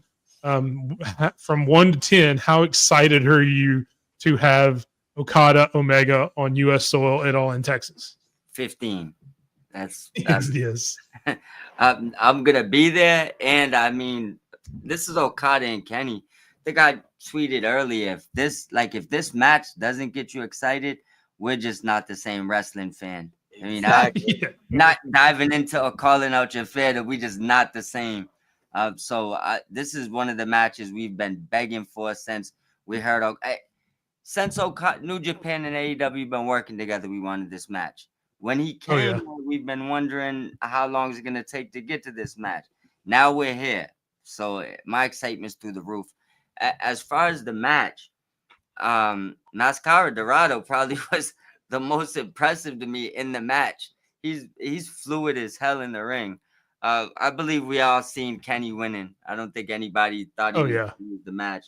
I do like the fact that Brody, because this was technically like the Dynamite main event before they dove into the Collision. I want to. Wait, it led into Collision too. It bled into it. Exactly. I do want to see Claudio and Brody used in these type of spots more, like just bigger spots, because they should be near the top of the card always. But I enjoyed everything they had going on. But once again, like you said, forget the match. It was all about what happened after the match. So that's where my mind was at after that. Yeah, I'm at the same place that you talked about with Briscoe and Moxley, the same way with Brody and Claudio. I could watch them 100 times in a row just because they're both extremely great professional wrestlers. And I've been saying it forever. I think Brody King should be used a lot more. I think Claudio is doing great stuff. So, yeah, definitely. Same question to you, Michael. If we get it too, on a scale of 1 to 10, how excited are you for the match coming up at All In there? Well, my first question would be, which Okada are we going to get? Because that changes my scale. If we get this bitch Okada, this funny Okada, it's still going to be a great match, but I want to see the Rainmaker come out of this match. That's what I want to see. If we get Rainmaker against Kenny Omega, then it'll be 25 stars in a Tokyo Dome. It's a great match every time. It may be 25 stars without the Tokyo Dome. Might be.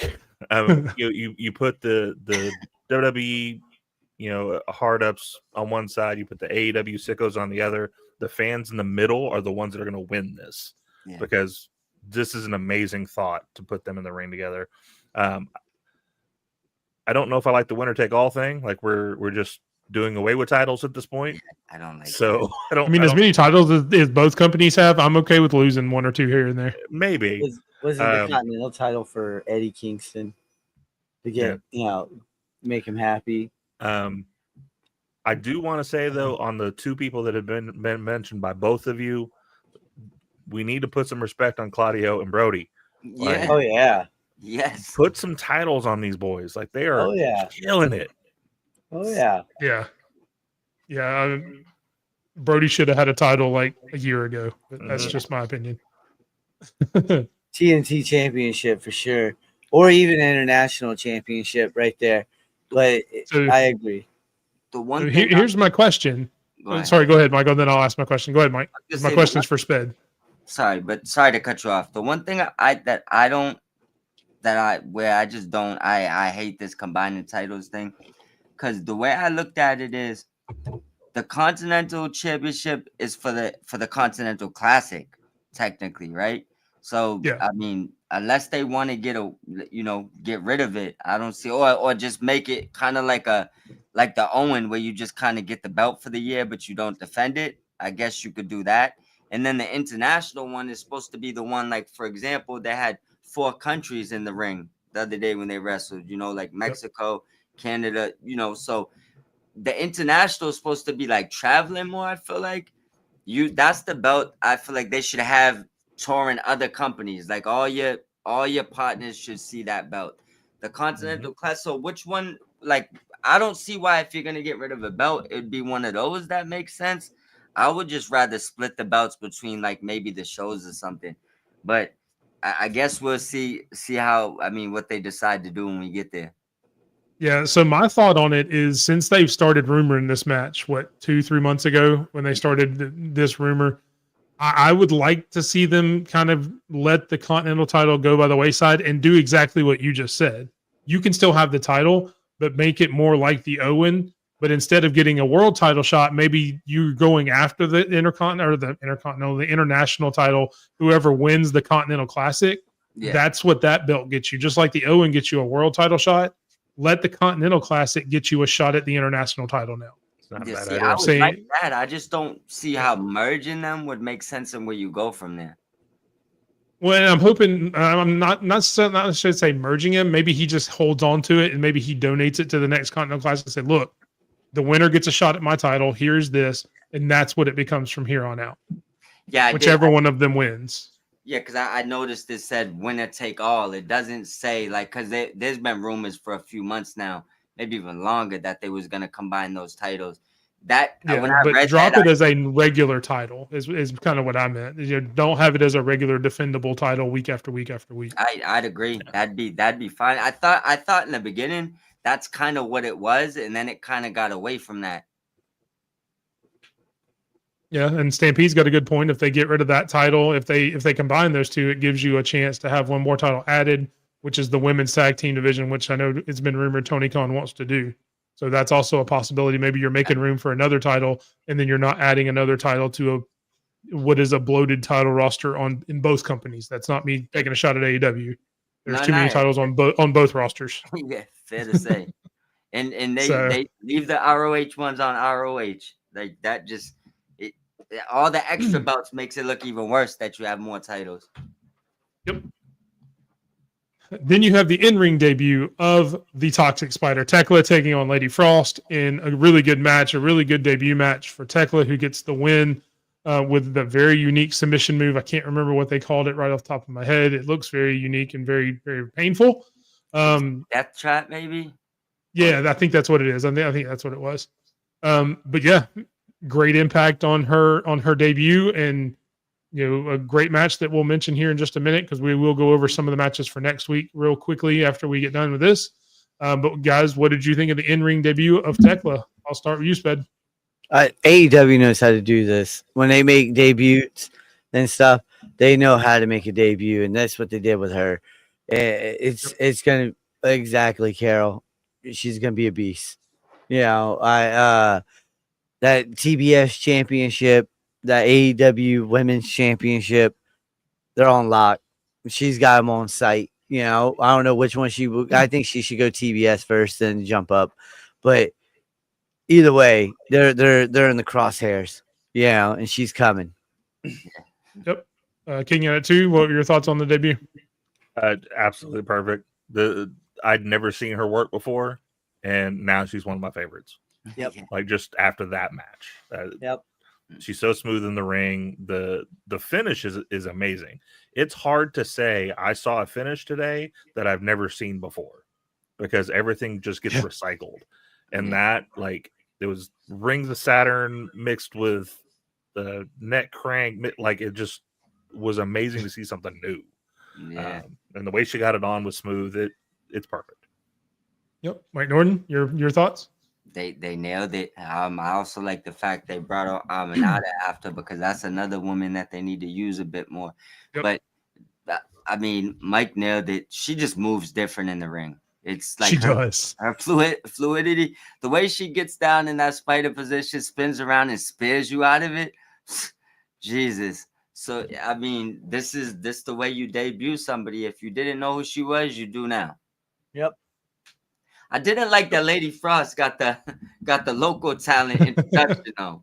I didn't. Yeah, poor Lady Frost. So good. Lady Frost is actually really good. I don't like the local talent introduction is kind of rough, but the debut was perfect from beginning to end. Yep, I could not agree more. Can't wait to see what she does in AEW. It's gonna be amazing, and can't wait to see this match next week that we'll get to in just a second. But I do want to talk about what's in the middle of the screen there. You had Megan Bain and Anna Jay about to go at it. You know, about to put her through some tables on the outside when we get the return of none other than Tay Mello to come out and save her longtime friend Anna Jay. So which will also lead us to next week. One of the matches for Summer Blockbuster, we are getting Penelope Ford and Megan Bain against Tay Mello and Anna Jay. So again, a kind of another return / debut for AEW that's done really well. That's going to lead to a great match. You also see the Tekla Queen Aminata match there. That's going to be next week. So I guess my question is, are you excited to see this match between Megan, Penelope, and Anna Jay and Tay? And what are your thoughts on? I know we kind of talked about the match on the Tekla and Aminata. So what do you think about the tag match coming up next week? King United 2, I'll start with you. Mello is money. Sorry, that's the other guy. But she really is though. She is. I am glad we're putting some sort of fresh breath into this thing because it seemed like the whole Penelope Megan Bain thing is kind of just floating along for a minute. Yes. Having her come in to be a part of that, awesome. So yeah, I'm forward to see her in the ring. I hope we don't see, like, obviously she's been out for a while, so hopefully we don't see too much ring rust because she was amazing before she left. Yeah. Hopefully we see her just as amazing in the ring. Yeah, and like Stampede, that's speaking of women's tag teams, there you go. That's right. And before I get to everybody else, I'm going to jump up on a soapbox for just a second and kind of echo a post I put out last night. There's a lot of people in the IWC that need to write an apology letter to Megan Bain and Penelope Ford because there was a lot of people coming for them after last week's Dynamite saying how they hurt both Anna Jay and Harley Cameron back to back in the same match. That gave them a lot of shit. And I'm one of the ones that said, look, I don't know what you saw is what you saw. I don't think Megan Bain did a whole lot wrong, even if there was an actual injury. But even still, it's come out that the Harley Cameron was a work because she was previously injured. And then obviously Anna Jay's wasn't even an injury. Yeah. So I'm going to need a lot of people watching this right now in the IWC. If you were coming for Megan Bain and Penelope Ford, I'm going to need that, apology letter. Go check out my post. I've put it up there. I would like it in writing on X @_27. And Megan Bain is tagged in that, so she would see it as well. So there you go. And that's all I have for Big Mike Soapbox at this point in time. But Mod Squad, what do you think about the match coming up next week? Oh, my fault. Yeah, Mod Squad. Yeah, you're good. My bad. I'm sorry. I kind of threw it all in there together. I'm sorry. Oh, no, don't worry. It was like a delay at the end. As far as the match, I'm here for it. I think this leads into the tag match. That is, I think this leads into the play to get the women's tag straps out there because Penelope and Megan been matching. Holly and Anna was matching. We know Tay J is a thing, so they're right back to a tag team. They definitely deserve their apologies because I seen a lot of that discourse too, and I went back and looked at the stuff. I mean, a few of the things they was complaining about, you could see that they didn't get hurt in those actual spots. Now that you know. I think it's more just the attack 101 move. Like the tribalists want to attack one way or another. They're gonna find something. So that I'm here for all the tag team. But also the women need more time on TV. So any way you can, whether it's more belts, more matches, I'm here for all of that. And it leads into why I love the Tekla and Aminata. I don't think Tekla is gonna run through her the way she ran through Lady Frost. I don't expect. I hope not. Yeah, I don't expect it to be a 20-minute bond burner neither. But it is good to get more ladies. Now that one of your biggest stars went out the door, I mean, it's good to have 3, 4, 5 fresh faces on TV. You got the roster to do it. So Yes, they do. I'm here. Give me some more women's matches. I'm here for it. Yeah, I mean, and it is a high point in women's wrestling right now. You mentioned, we've talked about Mariah May going over to WWE. Now you've got Tekla coming to AEW. You've got Tay coming back. You've got, a lot of people that have just come back in WWE over the last few months, come back from injury and things like that. You've got Asuka coming back soon, hopefully. Obviously Bailey should be coming back any minute. And it is a high point in women's wrestling right now in all companies, not just AEW and WWE. But man, that's it's a good time to be a woman wrestling fan. I'd say right Sped, now. Yeah. What do you think about the tag match next week, Sped? I think it's going to be a great match. I mean, they are trying to build up the women's tag division, and this is a great way to do it. And I agree with you. People do owe Megan a big ass apology, and I would like to see it as well, but I doubt we'll see that. That Tekla though, man, they got. She's a wild card, that Joker card, I should say. Like you drew the right card when you signed that. That's what I mean. And she's got everything, the tools and everything to be that next top star in AEW. And I would like to see some of these guys stay because in AEW instead of jumping ship and going over to WWE, because who knows? TKO's running it hardcore down right now. And who knows what happens in the next 10 years. Yeah. 100%. I mean, and Stampede says, wait until you hear her talk, because that's one thing you haven't seen. You haven't seen her actually cut a promo yet. Yeah. If you've only watched her in AEW, if you haven't seen her in Stardom. It's freaking Stampede was like, yo, Sped, there's this lady named Tekla. All right, go watch. And I'm like, yes, sir. Yeah. 100%. As you listen. That's facts. And while we won't go into the other two matches, we've kind of talked about the 6-man tag, and I think it's really a crime not to talk a lot about Ospreay and Swerve, but we've talked a lot about everything else, and we still have to get the Money in the Bank. But I do want to get predictions from you guys, not official predictions, of the 4 matches. Which one are you most excited about, and who do you think wins each match? Sped, I'll start with you. Ospreay, just a quick winner, and going Ospreay, Swerve. Most excited about because those two are phenomenal in the ring. Got Ospreay winning that, continuing going on. Penelope and Megan winning. I got Tekla winning, and I got the Hurt Syndicate just dominating. Sounds all right. Right. Michael from King out too. Excited. I got to go with the same two. Ospreay, Strickland. Like that, it's hard not to be really excited about that match. I got to give that to Strickland. Hurt Syndicate, obviously, they're being fed to them. That's unfortunate. Yeah, that's so sad. TJ, just because like Tay's coming back, like it's one of those. It's an old trope, the good guy comes back and defeats the boss, and then Tekla. Though I do agree with Mob Squad. I think that's going to be a lot tougher match. Yes. Than just what we've seen. Yep. Mob Squad. All right, so I'm gonna switch up a little different here. Just because Tay is back, most excited for her in-ring return. I'll pick that one. I do believe she goes over. And Tony loves good feel moments, and it's her match back. I believe they'll win that. On the other matches, I gotta go Osprey over Swerve. As much Swerve, Swerve's my top guy in AEW, but I just, I'm gonna go with my mind here, not my heart. So I'm gonna say Osprey takes that. I'm gonna say Hurt Syndicate win quickly. And I'm gonna say Tekla Right. win in a lengthier match than last week.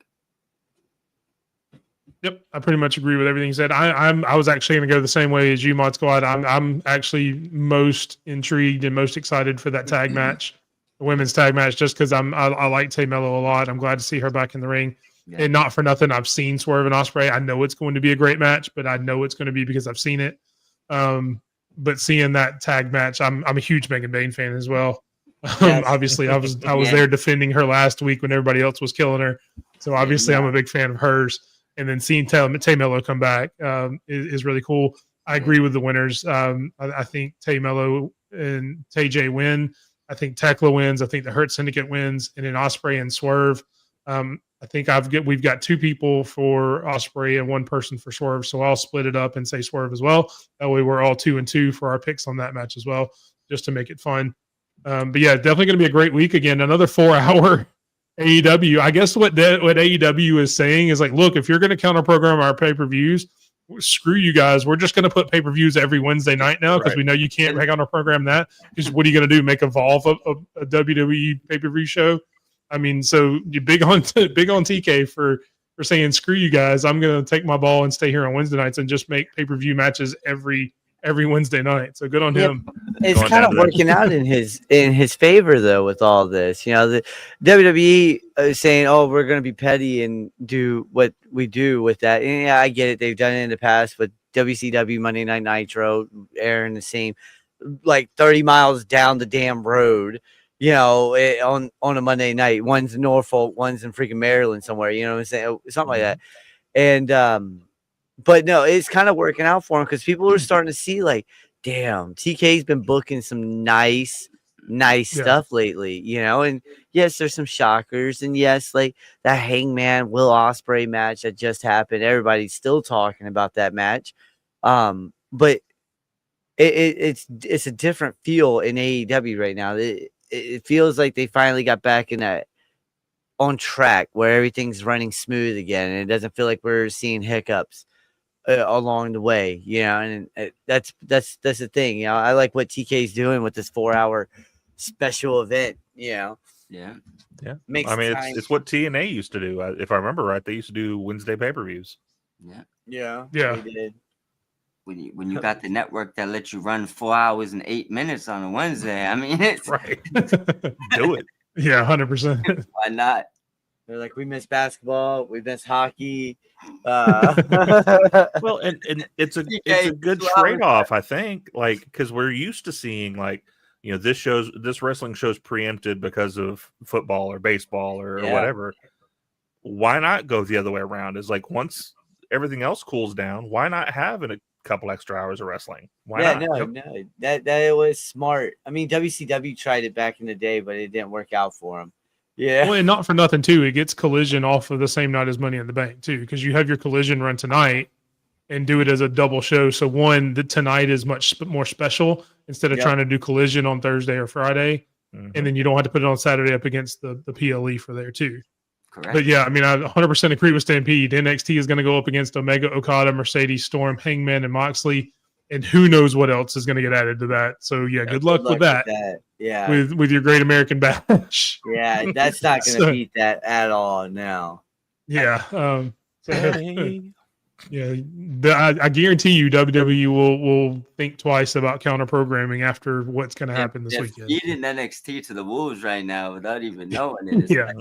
Like let NXT breathe. They're doing great, and you're feeding them.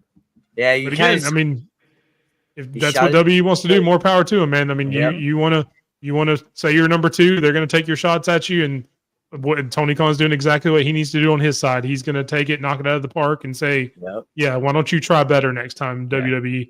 Exactly. Why don't you give me a real pay-per-view instead of your little NXT show? You're going to have to put a SummerSlam or a WrestleMania or one of your big shows up against me in order to beat me on this pay-per-view thing. So I'm going to need you to step your game up, Hunter. Yeah.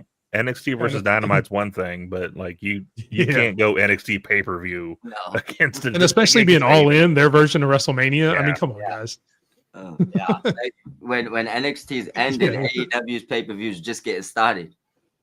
Yeah, we make it a triple threat. The Rock, Shawn Michaels, and Triple H for supremacy of WWE. Maybe a fatal Great American four-way. Somehow the Undertaker would get added in. Right? It'll turn That's into true. a fatal Only if Teddy Long's involved. Teddy Long would make that a tag match. We can't do that.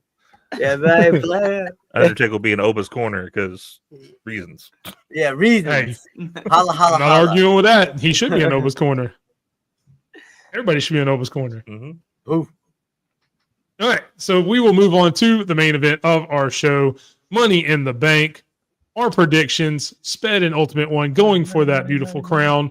Mike, and Brian. It sounds like, wait, what was it? What is it? What is that old show where he goes, this is Larry, my other brother Larry, my other brother Larry. It kind of feels like Daryl. that. Daryl, not Larry. Yeah, that's right. I'm just all over the place on that one. I remember the show, though.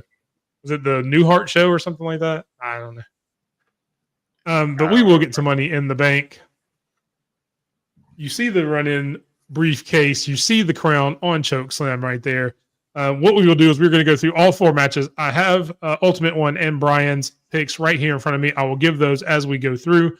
We will have a tiebreaker. Michael, I think I'm actually springing this one in you, Mike Norton. The tiebreaker, so I'll let you go last in that match. We will have you give the amount of time you think the men's Money in the Bank ladder match will go. So if like whoever's going for the briefcase out of the four of us ties, we will use that as a tiebreaker. So it'll give you a little time to think about it, so it's not sprung on you in the last minute. But away we go. Sped, you ready? Got your notebook? Yeah. Yeah, I'm Let's ready. do it. First up, we will go with the women's Money in the Bank ladder match. You've got Stephanie Vacour, Alexa Bliss, Roxanne Perez, Julia, Rhea Ripley, and Naomi. I'll start out with you, Mod Squad, since you talked about it earlier. Who do you think wins the match? I'm gonna do it. Stephanie Vaca wins and takes the brief. There it is. That's my pick. I should have shot my shot the other day. I knew she was gonna win the first one. I couldn't get the Rhea vision out of my head. Oh, I see it now. The horns is there, the briefcase is there. Vaca in the bank this year. I'm going Stephanie Vaca. I glue some And not horns for nothing. onto the case. Not for nothing, we didn't talk about it, but that's going to be a fire 6-woman tag match. You've got Stephanie, Rhea, and Julia. Stephanie, Rhea, and Alexa, I think, against Naomi, Roxanne, and Julia tomorrow night at SmackDown on the Go Home show. Yeah, that should be a really good match. But Michael, getting at it too. Who do you have one in the match? I got Naomi. It's hard not to say that, like, that story makes more sense. Caution tape around the briefcase. Oh, it'll look so good. Oh, 100%. Put nothing but razor blades in it. Sped, who you got, brother? Roxanne Perez. And just because there's so many other storylines going on. Yeah, I get Stephanie Vacour. That's obvious, but they like to throw a curveball every now and again on these shows. So I'm going Roxy. All right. You and Ultimate One actually agree. He is going Roxanne Perez as well in the women's Money in the Bank match. So that title is already won there. Brian is going Naomi in the women's Money in the Bank. So he agrees with Mike from Kicking at It too. And myself, I have said from the beginning, I don't think it's going to be Rhea because I don't think she needs it. Naomi does make a lot of sense, but I am going to go a little bit different. As much as I would like to see Stephanie, I'm actually going with Roxanne Perez to win as well. So I will go against the two Mikes there with their picks. So we have a little bit of change there, and I think Roxanne takes it, and we get Roxy in the bank. Nothing wrong with that. That was my heart pick. Yeah. So my heart would be Rhea, to be completely honest, because I'm a huge Rhea fan. So. My heart was Alexa Bliss for the longest until they started doing this Charlotte Flair, stuff, and then I was like, yeah, that's not happening now. That's just not happening. Yeah. Yeah. If you want, you can call me Norm, and we can do that. There you go. Norm. Norm. All right. I'd say no matter how it goes, this is a loaded match. It's gonna be be a good one. match. There's Yeah, not a bad pick. In Nothing. that I know we're list. not doing time on this one, but I'm hoping it gets 20 to 30 minutes. You know, on that I think it's upper going to get range. 30. This I hope so, This is because one they of them. they deserve it, and it's a great match all around. 27 and some change, easy. Yeah. What were you gonna say, Mike Norton? I'm gonna say this is one of those reasons why I told you they got so many great wrestlers right now. Yeah. Like you're looking like just last year, a lot of people were saying Julia and Vaca was arguably the two best women's wrestlers in the world, right? Now you Yep. got them in the same match with Roxy, who knows a prodigy. You know what Rhea brings. Naomi's world class. And then you got Bliss. So these are the matches where you need to give them that time to be able to show you what they could do. And I'm Yep. hoping they get 25 plus minutes. To his point right there, I know it probably won't because we already know what the main event's going to be. Yeah. To me, the women should be the main event of this. It's Yes. happened the last few years where the women's Money in the Bank match blew anything away that was on that card. Yeah, This should be the main event. agree. 100%. All right, that is everybody's pick for the women's Money in the Bank ladder match. We will go to what is going to be the main event. It is the tag match between John Cena and Logan Paul versus Jey Uso and Cody Rhodes, a sentence I never thought I would say in my entire life. But here we are. Michael from King Got It Too, I'll let you go first on this one. Who you got and why? I've got this was a coin toss for me, but I've got Cody and Jay. It gives you the good feel good moment. Logan Paul can take the pin. That way nobody looks bad. And plus we've already got some animosity that was happening between Cena and Paul. So it could be Cena's just like, peace, I'm out, and leaves Paul there by himself. Interesting. All right, Mike Norton, who you got? So I would love to agree with him. And I got my Yeet Mans right here. You know what I mean? But Who you- yeah. No, you. But at the end of the day, I see shenanigans and I'm gonna go with Cena and Logan. Not sure because there's a plethora of shenanigans. I know you've seen our chess, but there's like, I mean, you could go rappers, you could go boxing brothers, there's so much people you could have run out in this match. There's no way at least 4 of them don't. So Yeah. I'm gonna say low blows, 3-4 run-ins. Cena sneaks away with the win. Sped, who you got? Or actually, I'll let Ultimate One go first since I let you go first on the last one. He actually has Cena and Logan Paul. Brian has Cody and Jay.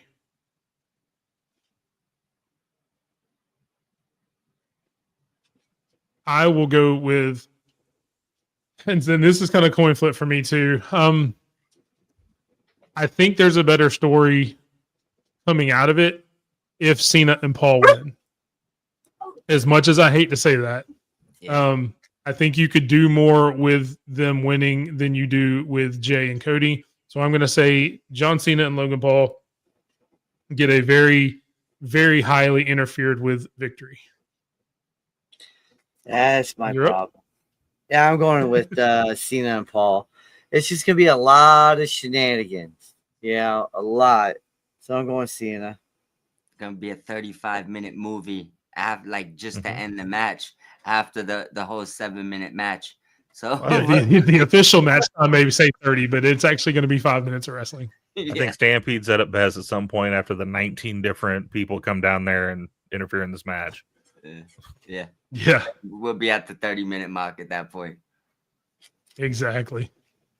Next up for the Women's Intercontinental title, Becky Lynch, Lyra Valkyria. Michael Norton, you're up first. Who you got? I'm sticking with big time Bex. As much as I see Lyra go over here, I took Becky at the last time they went off and she lost. Now I don't want to go against her and she wins. So I'm just going to either lose with her twice or split it 1-1. I'm going to go with Becky. No. Stampede, no. I'm in Stampede, no. Yeah, I seen it. 1 1/4. Yeah, listen, Listen, he's got a better chance of winning the Kentucky Derby with a donkey than he does getting a 5-star rating. At any Man, we point haven't in heard his that one career. in a while. Hey, Bringing that- that one back. That's his Disney movie coming out next year. That is, Look yeah. for that. No, that's The gonna Kentucky be Derby with a donkey. Kentucky Derby with a He donkey. voices the donkey. Radar. Stampede said, you see what Yeah, Stampede, Stampede wrote? says Lyra retains. Becky moved Carol Becky. also thinks. Yeah, I mean, so I'll go ahead and give my pick. I actually think Becky wins as well because I think Becky Bailey for the Intercontinental title will give that title SummerSlam. a lot more at SummerSlam. No disrespect to Lyra, but 2 of the 4 original horsewomen going for the Intercontinental title at SummerSlam tells a huge story on your second biggest, according to them, second biggest pay-per-view, or PLE. I think that makes more sense. So I'm going to go Becky wins this. We get Bailey back on Monday to come out and do a run in there. I don't think she shows up at Money in the Bank. But yeah, I think, and maybe even throw Lyra in there in a triple threat. I mean, what kind of rub would that be for Lyra to be in there with Bailey and Becky at the same time in a triple threat? Much respect to her. I would not mind seeing that at all, to see her in a triple threat match with those two.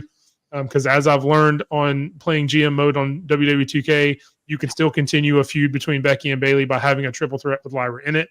That still helps. So I've learned that. I've learned how to book a show through WWE. I've learned how to do that through WWE 2K25.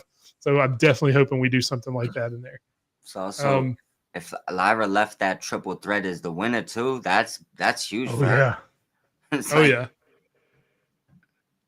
Which I've seen as well on 2K. I've seen 2 people finish a feud and lose a title match to the third person. So if you want to check that out, start watching Sped. We're going to be doing some GM mode, and you may see some of that on WWE 2K25 on Sped's Twitch SP3DROCK. So Playing quick plug GM for that. mode online. That seems like a very great idea. Yeah, I wonder who else does that. Sped, who you got, brother? I'm going Becky. You guys are talking, Becky, Bailey, but Becky's lost 3 times in a row now, 2 times in a row to Lyra, dating back to NXT as NXT Women's Champion. Lyra was the one who took it away from her. Lyra is the one who beat her for the Intercontinental to retain the Intercontinental Championship. Lyra was the one who got over on her on Monday night in the promo shoot. Yeah, the promo battle. I think it's Becky. Lyra's been winning. It's Becky. And then you're right, Mike. It's the 2 out of the 4 horsewomen. And then if you throw Lyra in there, it's gonna be great. But hey, have we not heard the bird calls getting louder each week now? They're getting louder. And They're it's gonna getting be behind nice to hear it. Let's see if New Jersey knows how to do it. I'm not 100% sure they know what birds are, but let's see if they know how to do it. They'll coo like pigeons because that's what they're used to. That's what I'm I saying. don't think I've ever seen a bird in New Jersey. To tell you the truth. Michael, you made your pick already, right? Michael, can you get it too? No, you have not asked me No. that. Okay. So by all means, continue us on with your pick. For every reason that you have all already said, and on top of the fact of they keep hammering this is her last chance at this Intercontinental title, it's Becky. Like that, you don't cram that down our throats that hard unless there's a reason to say it's her last shot. Yeah. I don't know. It's a very Triple H thing to do, just to do that, though. I mean, they have done that in a couple other situations, hammered home a certain point, kind of like AJ being him never being in a Money in the Bank, and then somebody else went in. But it is a complete. Yeah, it is a complete sweep because Ultimate One and Brian both also picked Becky Lynch to win this match. So everybody on the panel, nobody to save the graphic, as they say on College Game Day. Everybody going with big time Becky Lynch to take. I wish I had a freaking hat or the mascot helmet or heads. Yeah, it's like put on a Becky Lynch head right now. Yeah, it's like we're all doing it. We're all doing That's good stuff. Well, believe it, TC. And our final match of the night, what he is alluding to there, TC, with his comment, they did put El Grande Americano in the men's ladder match. And that is up next. You have LA Knight, Penta, Andrade, Solo Sikoa, Seth Rollins, and Grande Americano in the Money in the Bank ladder match. We will give our winners first, and then we will go over our times as a tiebreaker. And I guess I'll go first since I haven't gone first on any of them yet. And which is sad because I'm still not sure who I want to win. I'm picking as we're looking right now. That's what I did. And as I'm looking at it, I know I said I was going to fantasy book him winning. You know what? I'm going to jump out square on that limb and hope it doesn't break. I'm going to say Grande Americano wins the Money in the Bank, and we get El Dinero or Dinero in El Banco for the next few months. Him going for the title. Ultimate One picks Seth Rollins, and as does Brian. Both of them pick Seth freaking Rollins to win it. And we will go to you, Michael, at Kicking at It too. Who do you have winning the men's Money in the Bank match? Wait, real quick, hold on.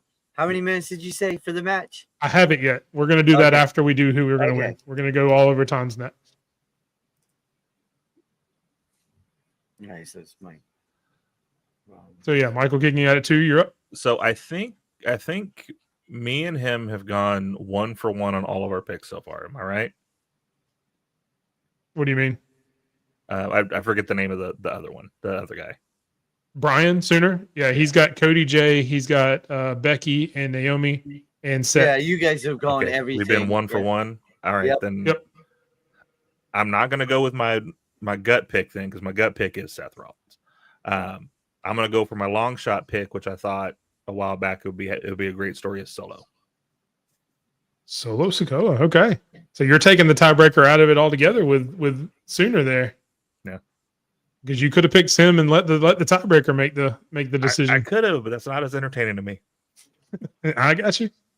All right, so Michael from Kicking At It 2 going with Solo Sikoa. Mike Norton from the Mob Squad. Who you going with and why? All right. Well, my pick the other day got clothesline because I took Punk before the triple threat match, and we all see how that went. And he got stomped. So yeah, he got stomped out. I guess Seth would be the easy choice, but I see something happening there.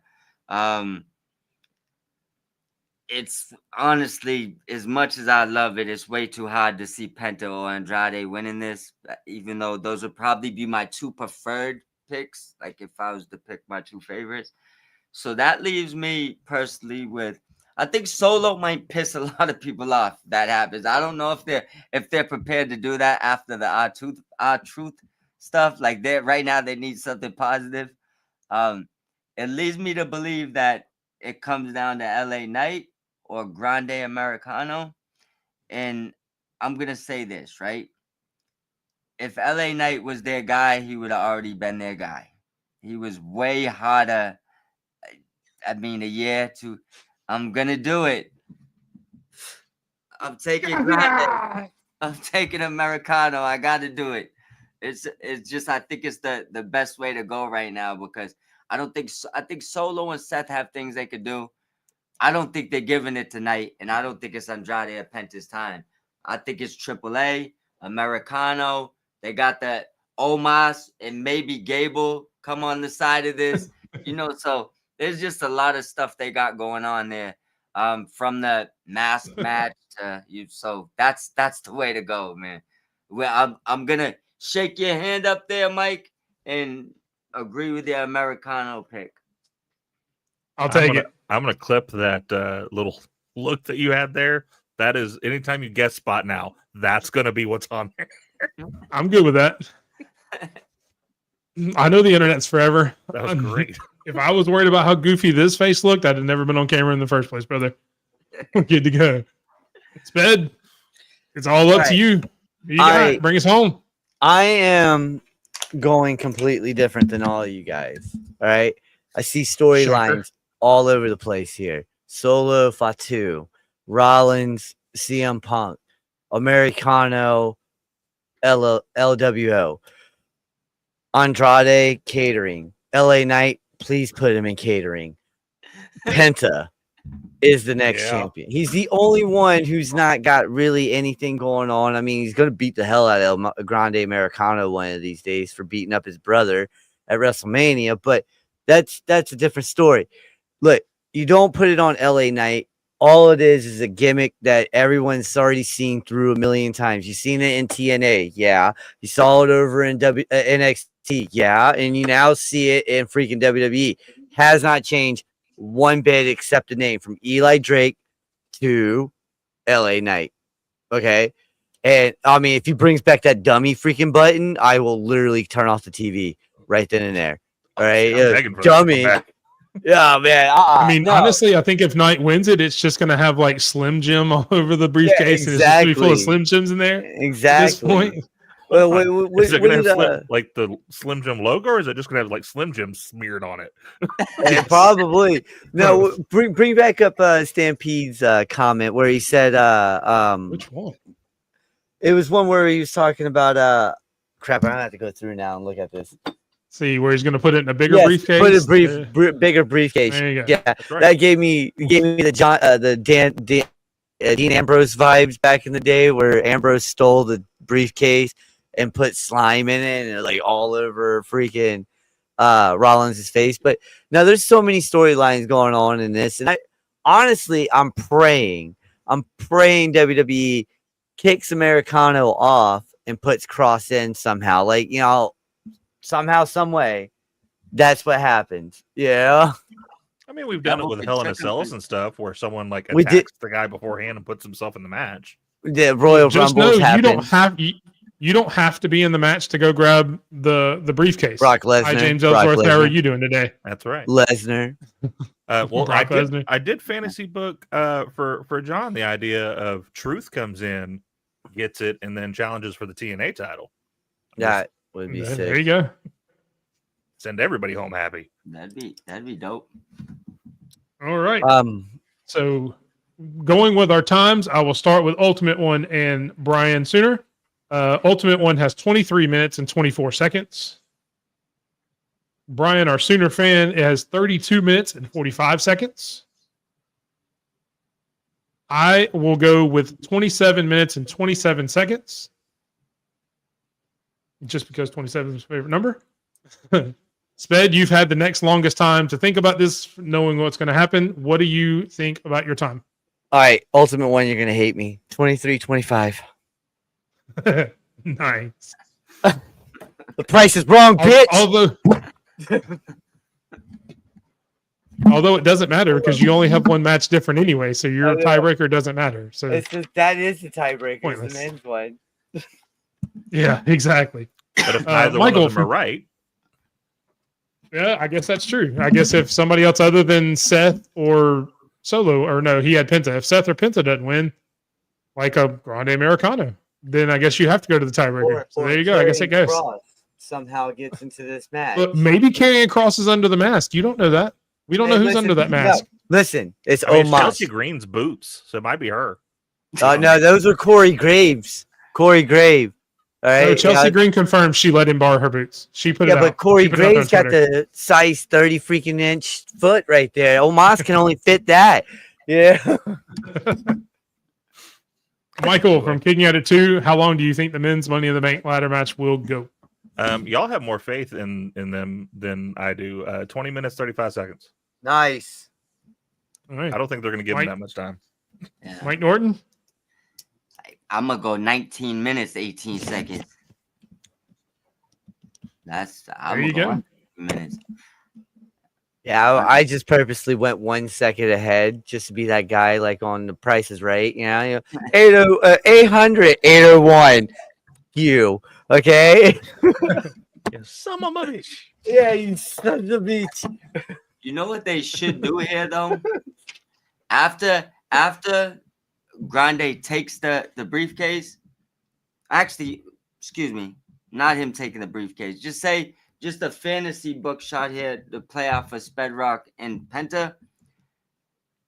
Say not Americano, because he's not in the match. Say Gable beats Vikingo for the AAA belt. It would actually be hilarious to see Penta go save AAA with the Money in the Bank briefcase. Yeah. or Andrade. Not me, yeah, or Andrade. Yeah. Go ye. Either or. But yeah, that would actually be a good story to boost both companies, probably. It would. It would. And speaking of Worlds Collide, we will go over that card real quick. We will do it quickly because we are still over 2 hours, and I know you guys have other things that you need to get to. But I did want to at least talk about it. We aren't going to pick them for points because I know I don't watch AAA all that much. I don't know if you guys do. So I didn't want to put you guys in any jeopardy of losing on any predictions on a promotion that we don't get a chance to watch as much. But I do want to talk about Worlds Collide, WWE, and NXT. We've got a few of the matches that we will bring up. There is one match that we didn't have a graphic for. It is the Dragon Lee, Cruz Del Toro, and Lindsay Dorado now after the concussion the other day, or I say concussion, after Joaquin Wild got injured the other day, going up against Octagon Jr., Aerostar, and Mr. Iguana. Start with you, Mike Norton. Who do you have on that one? I love Aerostar, man. He's one of those Lucha Underground guys. Yes. Mhm. Yes, he is. I gotta go to the other side though. Read back all three. Can you read back the first team again? I just want to make sure I make the right pick.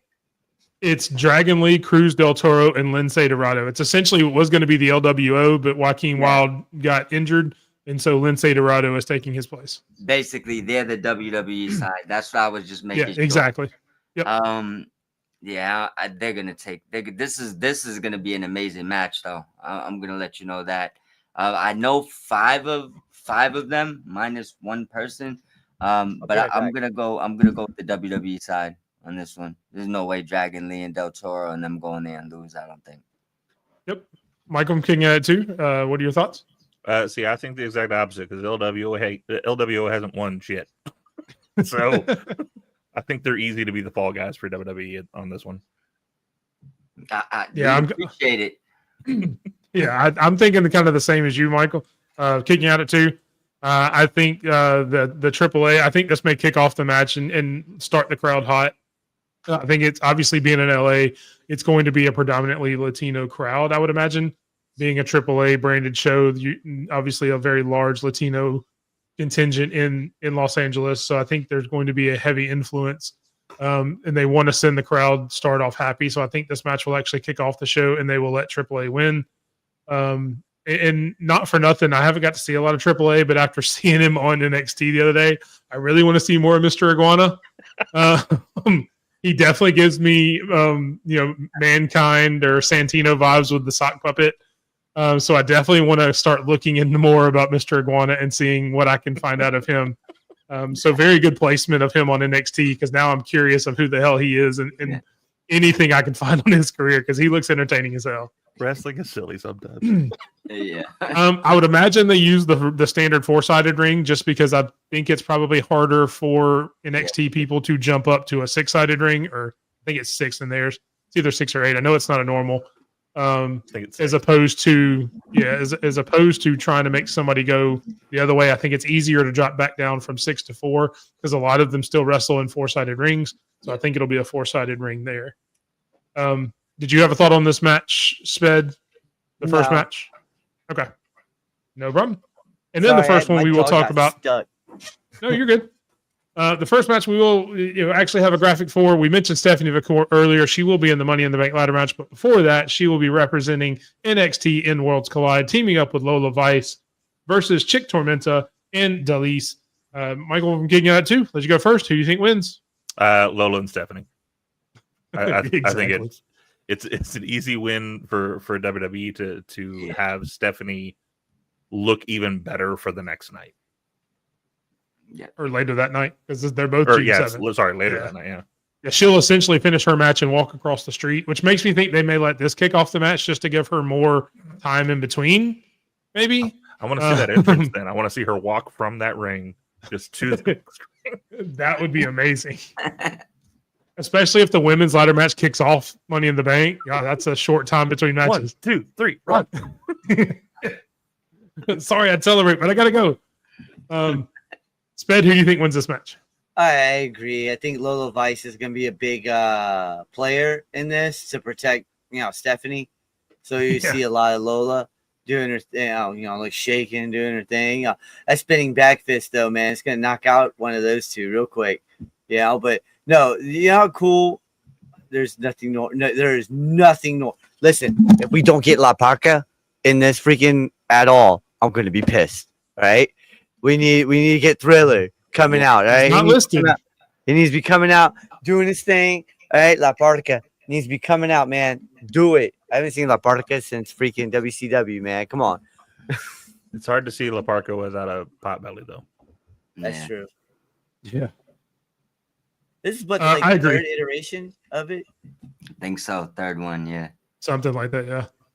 Just wondered, Go ahead, Mike. I was gonna say, I wonder if they'll be able to continue using that Thriller theme. That's badass. But once Yeah. it gets to like main stage, Yeah. you know how it gets crazy. I mean, it may be one of those things since they already own it for an entertainment purpose. I know it's in Mexico, but I wonder if it gets grandfathered in that they can use it since they purchased basically AAA and all of the rights that they had. So if they owned that, trademark where they could use it or that license, they should be able to use it as well. I hope they do. I mean, that's one of the best entrances in wrestling right now, to be honest. Yeah. Yeah, and then they got this dude over there named Hamburger. He is in Spanish. His name is Hamburger. All right, bring this dude to NXT tomorrow or on Tuesday. All right, this dude's got the greatest freaking name in all of damn wrestling. Like El Hamburgerus or something like that. How do we never get hamburger versus cheeseburger? How come we can't gonna get say. a pulled pork sandwich versus a hamburger? Come on. You got it right there. I mean, I'm not gonna lie, Stevie. I know you're saying that as a joke, but I mean, the marketing on that would be pretty freaking ingenious. Yeah. Brought to you by AAA and Duracell. Make sure you get your AAA batteries. I mean, the marketing on that sells itself. I know you mean that as a joke, but I mean, it's not wrong. Yeah. So I do have Stephanie and Lola Vice winning this. Mike Norton, who do you have winning the match? Simple, Steph and Lola. Yeah, there's no way they let Stephanie lose. Anybody else from WWE can lose tonight, and it would be fine. Yeah, They're not letting Stephanie lose. Well, Not with the his name is rocket they've got Chad strapped to Gable. her back. agree. Chad Gable's not. I'll go ahead and steal my pick and show it's it. gonna be Vikino. Chad Gable's not going to win. Yeah, it's gonna be Vikino. But first, we do have Legado del Fantasma against where'd I lose it? Where was it? De Wagner, Pagano, and Psycho Clown. I'll go first. I think that the AAA wrestlers take this one as well. Just because, again, Legado, they've had the infighting between Angel and Humberto, so I think that may play into it, and I think the AAA team takes it. Norton, who you got? Yeah, I'm gonna go with AAA here too. Psycho Clown's big out there. I know he's one of their guys. So Yeah. right when I looked at the picture, I'm going with AAA on this one.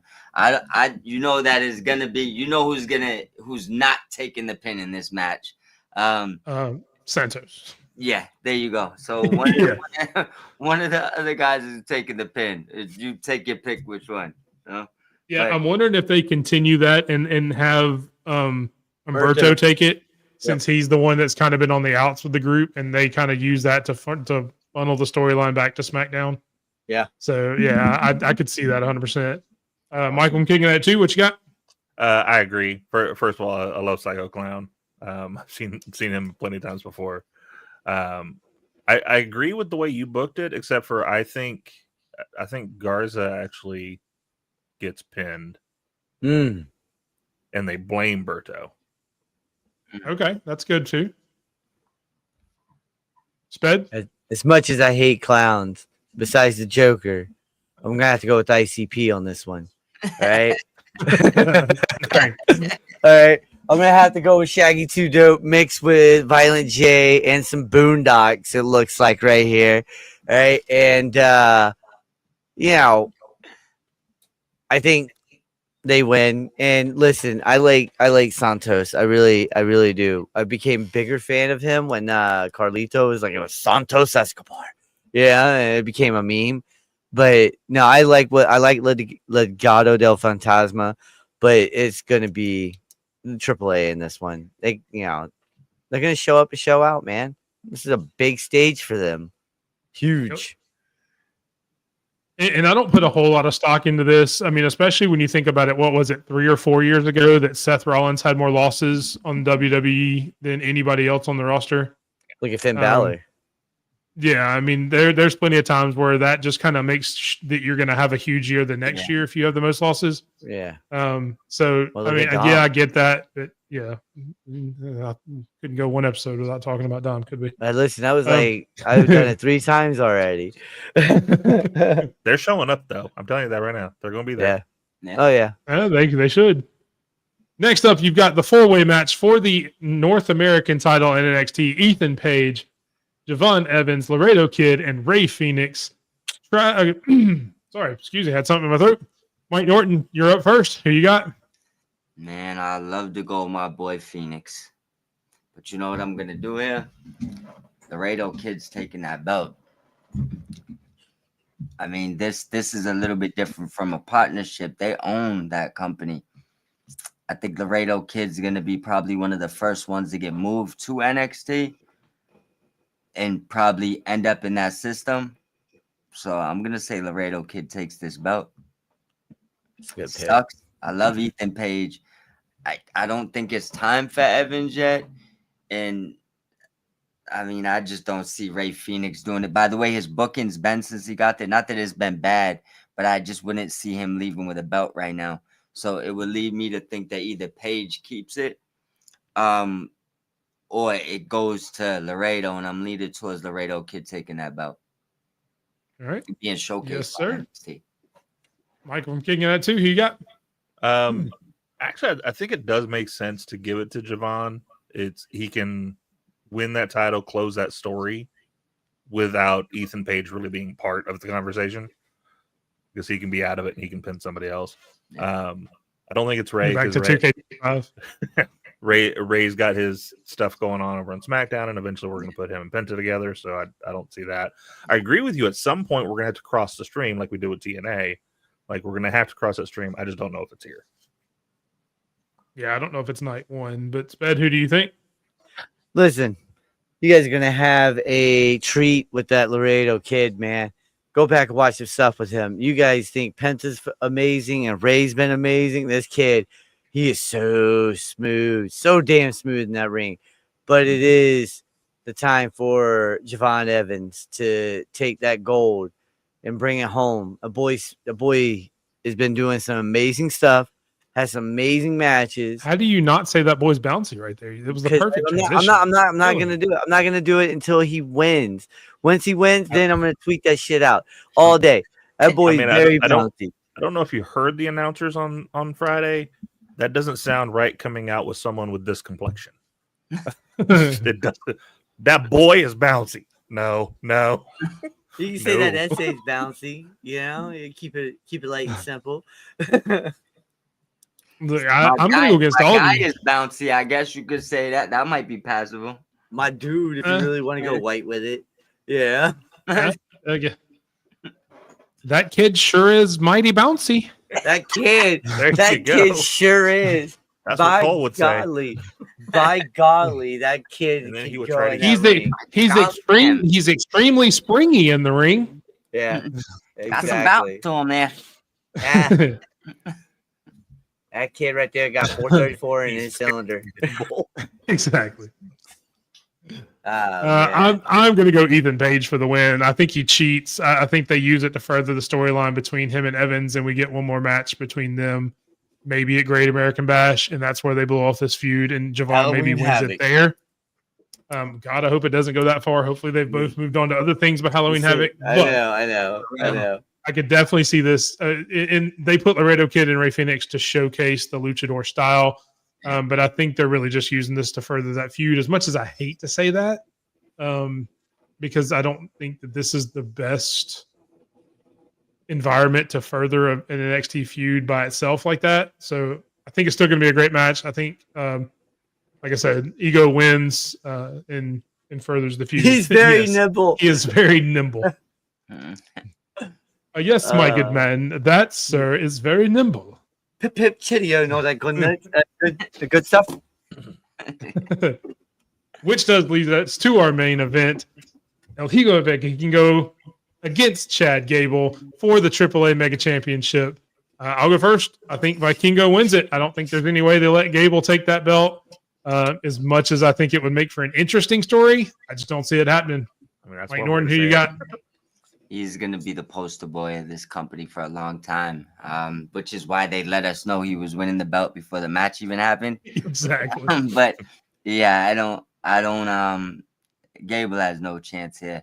But what Gable is going to do, I think, is he's going to pick up, a whole nother stable of fans, because I think there's a fan base that know how good he is, but I think there's a lot of people out there, especially in like this luchador fan base, that don't realize Sleep like on him. it's a joke with the mask and stuff, but he really can go. So Oh yeah.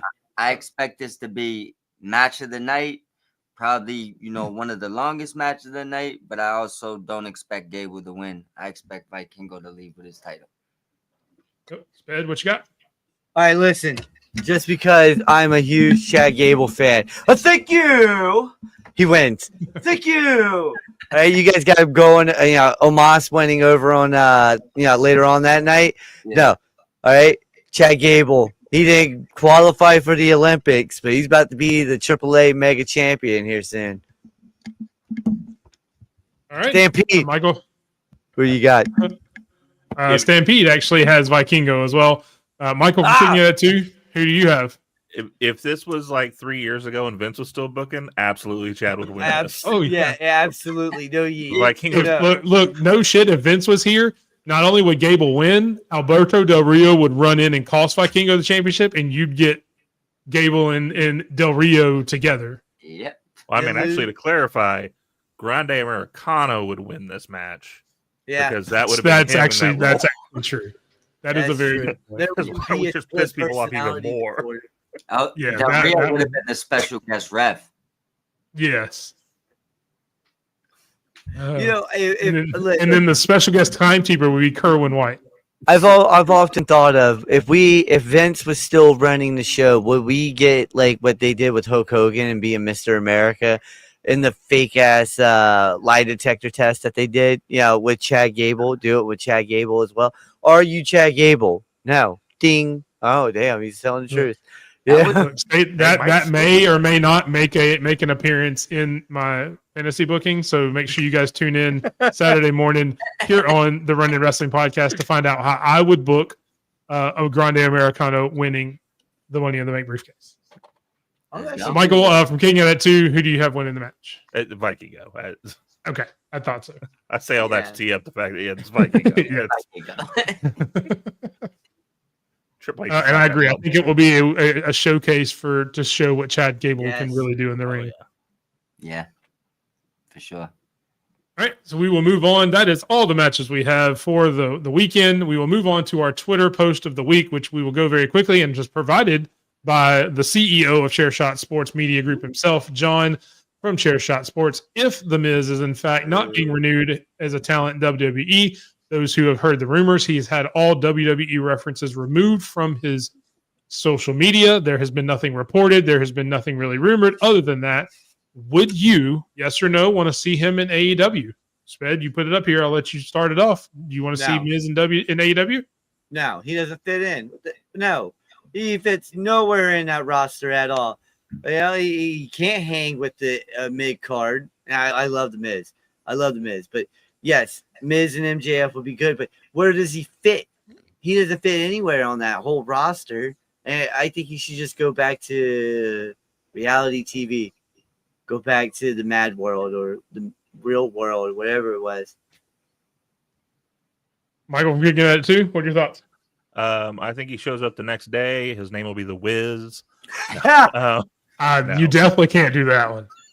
You made the joke about the balancing minute. You definitely can't just call him the Wiz. Just call him Malibu. No. Call him Malibu. No, I don't want to see him over there. I mean, I think it's a bunch of nothing that's being reported right now as far as that is concerned. Yeah. I do not want to see him over there. No, I feel that. Mike Norton, do you agree? Do you think he would be good in AEW or no? Or do you even see him leaving WWE? I don't think he's leaving the WWE personally. I don't. It wouldn't. Well, I don't see how it would make any sense when he's like got a couple of TV shows, American Gladiator, some other things. Like I don't think they ever leave money on the table. So well, not that type of money, because I know they typically have their hands in when you're doing those type of things. Unless they have their hands in whether you leave or not, that's another story. But I would say wrestle wise, no. I don't, and I'm not saying he's a bad wrestler. I just don't think that. I think you'd have a hard time keeping up right now. Yes. AEW. I do believe. I mean, he could still kill it on the microphone. I would say, I would like to see him there for a couple of matches. There's a few times where they've kind of threw jabs at him on TV. So if he was a free agent, I wouldn't mind a couple one-offs. But signing him, no, I don't think they should do that. See, my thing with the Miz is this, okay? He could go in the ring, he can go on the mic, sorry, but he's just that. It's just a designated hitter, but with a mic.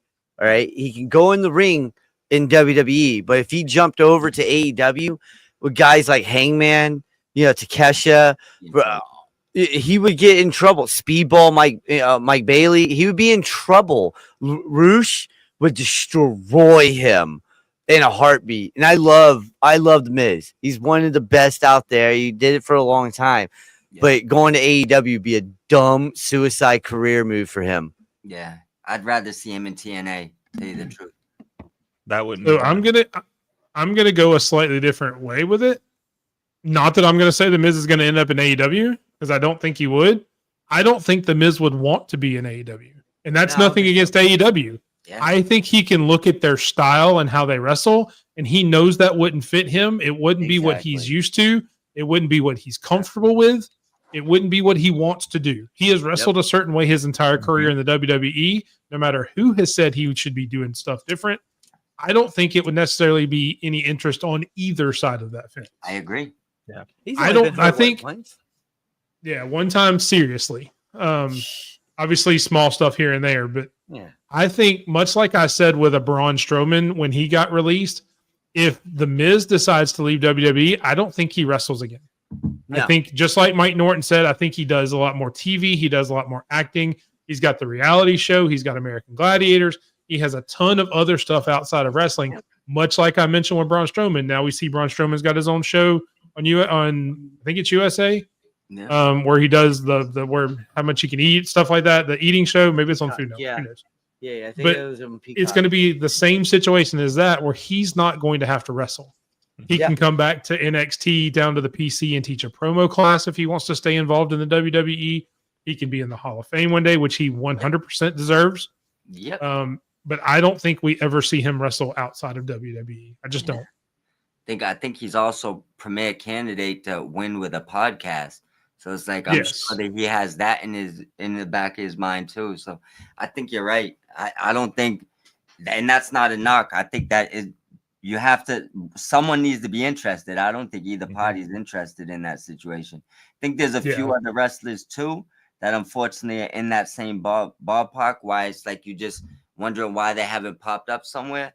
I don't think there's interest from either side with a few of these wrestlers. Well, the Miz specifically, like the promos were fire because it was mostly work, mostly a shoot, less a work.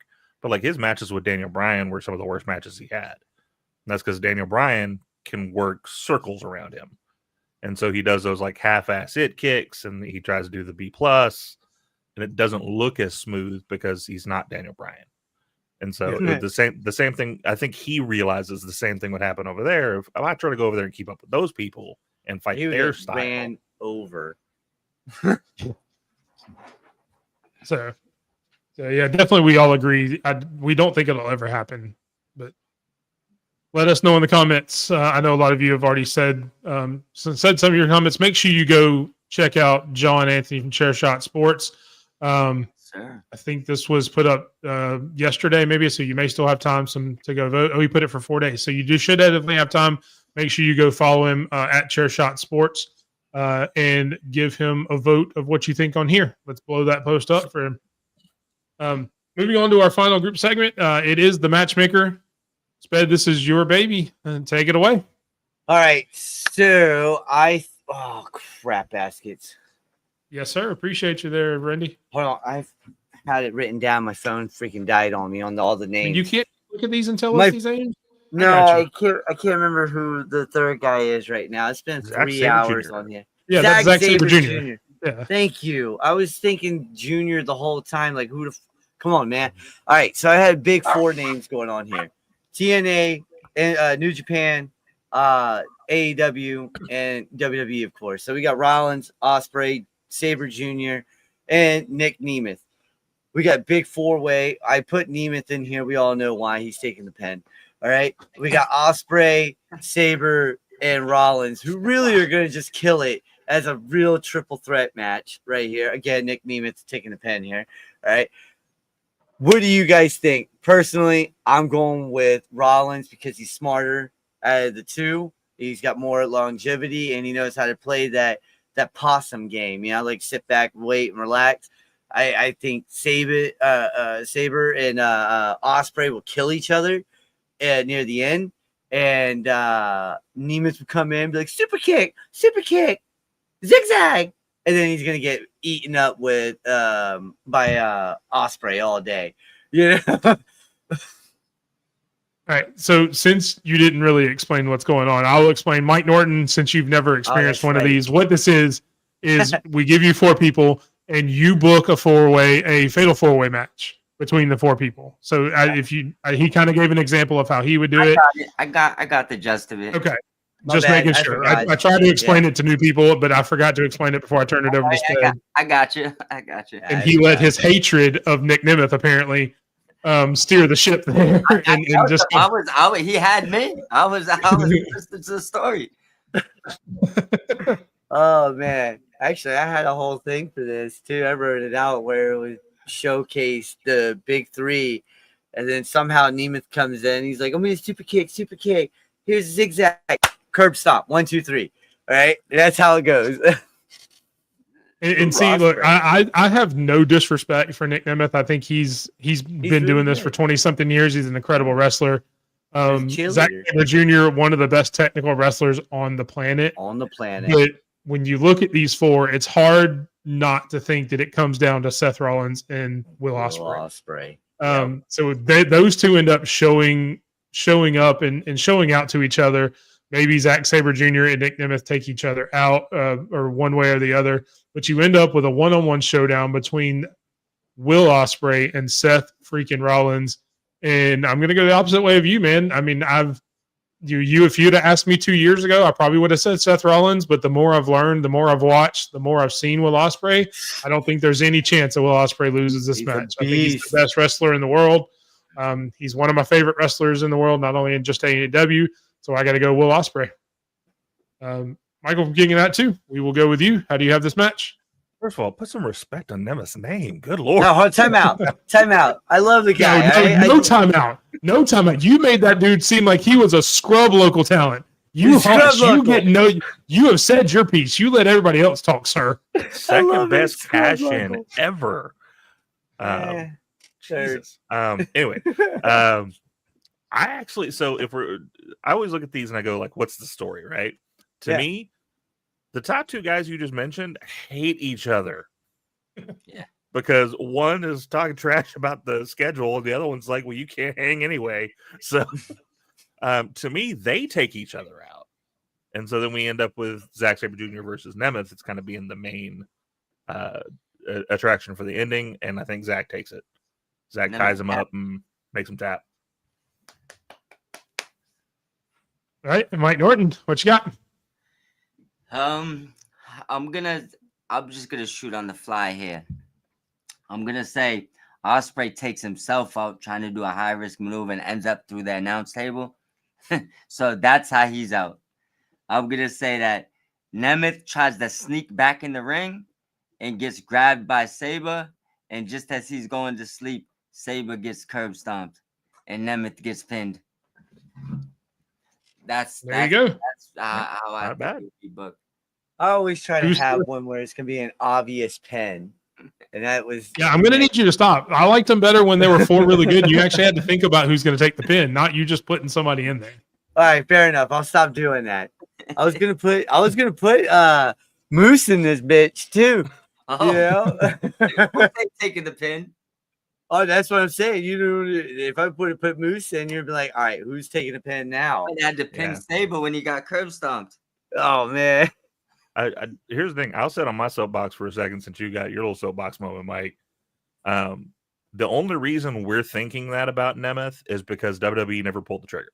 Yeah. Yes. If they would have Agreed. pulled the trigger and let him actually run with it for a little while, he would have been one of the best champions I ever had. Oh yeah. You're not lying. No.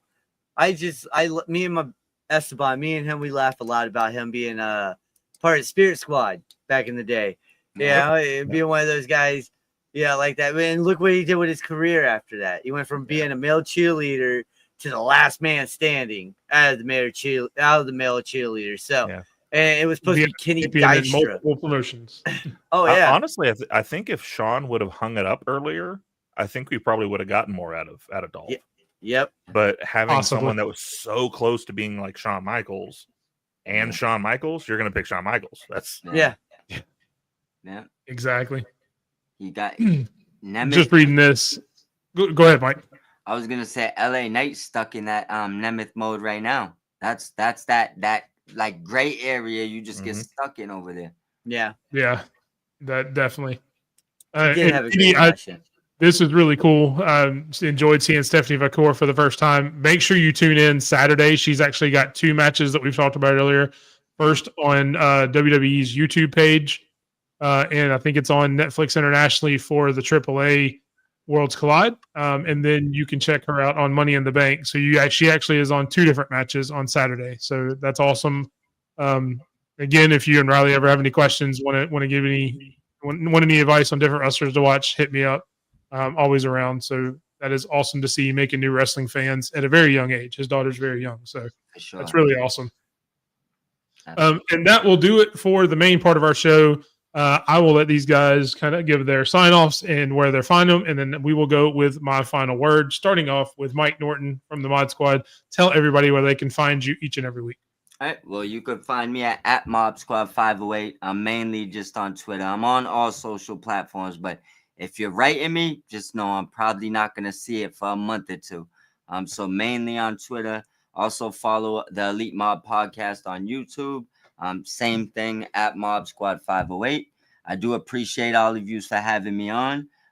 This first time meeting Mike and Sped live, obviously online as well as you, Mike, and Sped.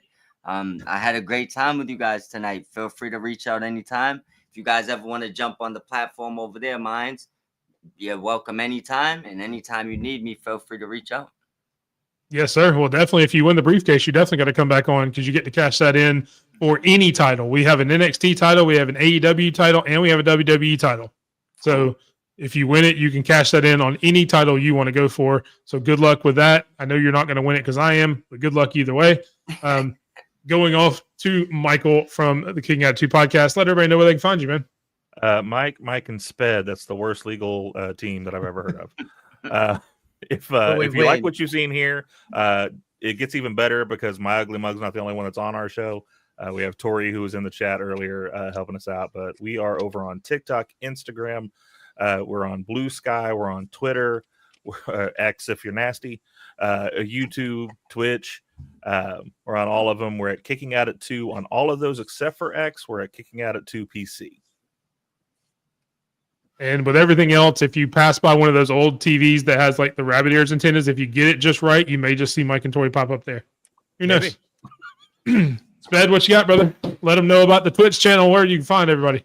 All right. Well, everybody come in on Thursdays, behind the scenes, 8:30 Eastern, 7:30 Central.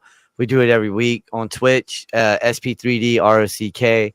And that's everything. That's all you have to do. Just type in Spedrock, and that's it. You find me. That is the man with the plan on our show. You can catch me at _Big Mike 27 on pretty much all socials. Look up the Running Wrestling Podcast on YouTube. And yeah, make sure you stay tuned. Saturday, again, I will have fantasy booking on how I think a Money in the Bank cash in will go for El Grande Americano. We will move on to the final word with Big Mike. And really, man, it's just a thank you. We do this a good bit.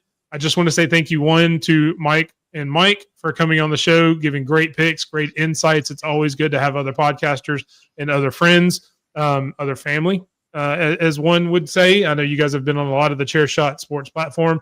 Yes, Also wanted to say thank you to John from Chair Shot Sports. There's a lot of stuff going on with our Chair Shot Sports media network and media group. A lot of people joining in over the next few weeks, a lot of new podcasts, a lot of new voices coming in. So make sure you tune into the Chair Shot Sports media group. That's where you see us, as well as Heroes on the Run-In. That's where you see the Lowdown with Jesse B and John Anthony. That is where you see Vinny Suds in the Squared Circle podcast. Ultimate One, who was not able to be with us tonight, but the Chokeslam Wrestling Report is also going to be part of the Chair Shot Sports Network. And like I said, a lot of big announcements coming up for Chair Shot Sports. So make sure you go follow them as well as all of us here on the screen. We do not do this without you guys. We appreciate every single one of you in the comments, from Randy to Sped to Carol to Lady Alpha to Herb and Raj to Nate, every single one of you. If I missed your name, I'm sorry. My brain is too overloaded at this point. I can't remember everybody's name. Tori from Kicking Out 2 was in the comments as well. Thank you to her. And yeah, we hope you guys enjoy the weekend. Enjoy wrestling. Remember, wrestling's for everybody. Peace out, everybody.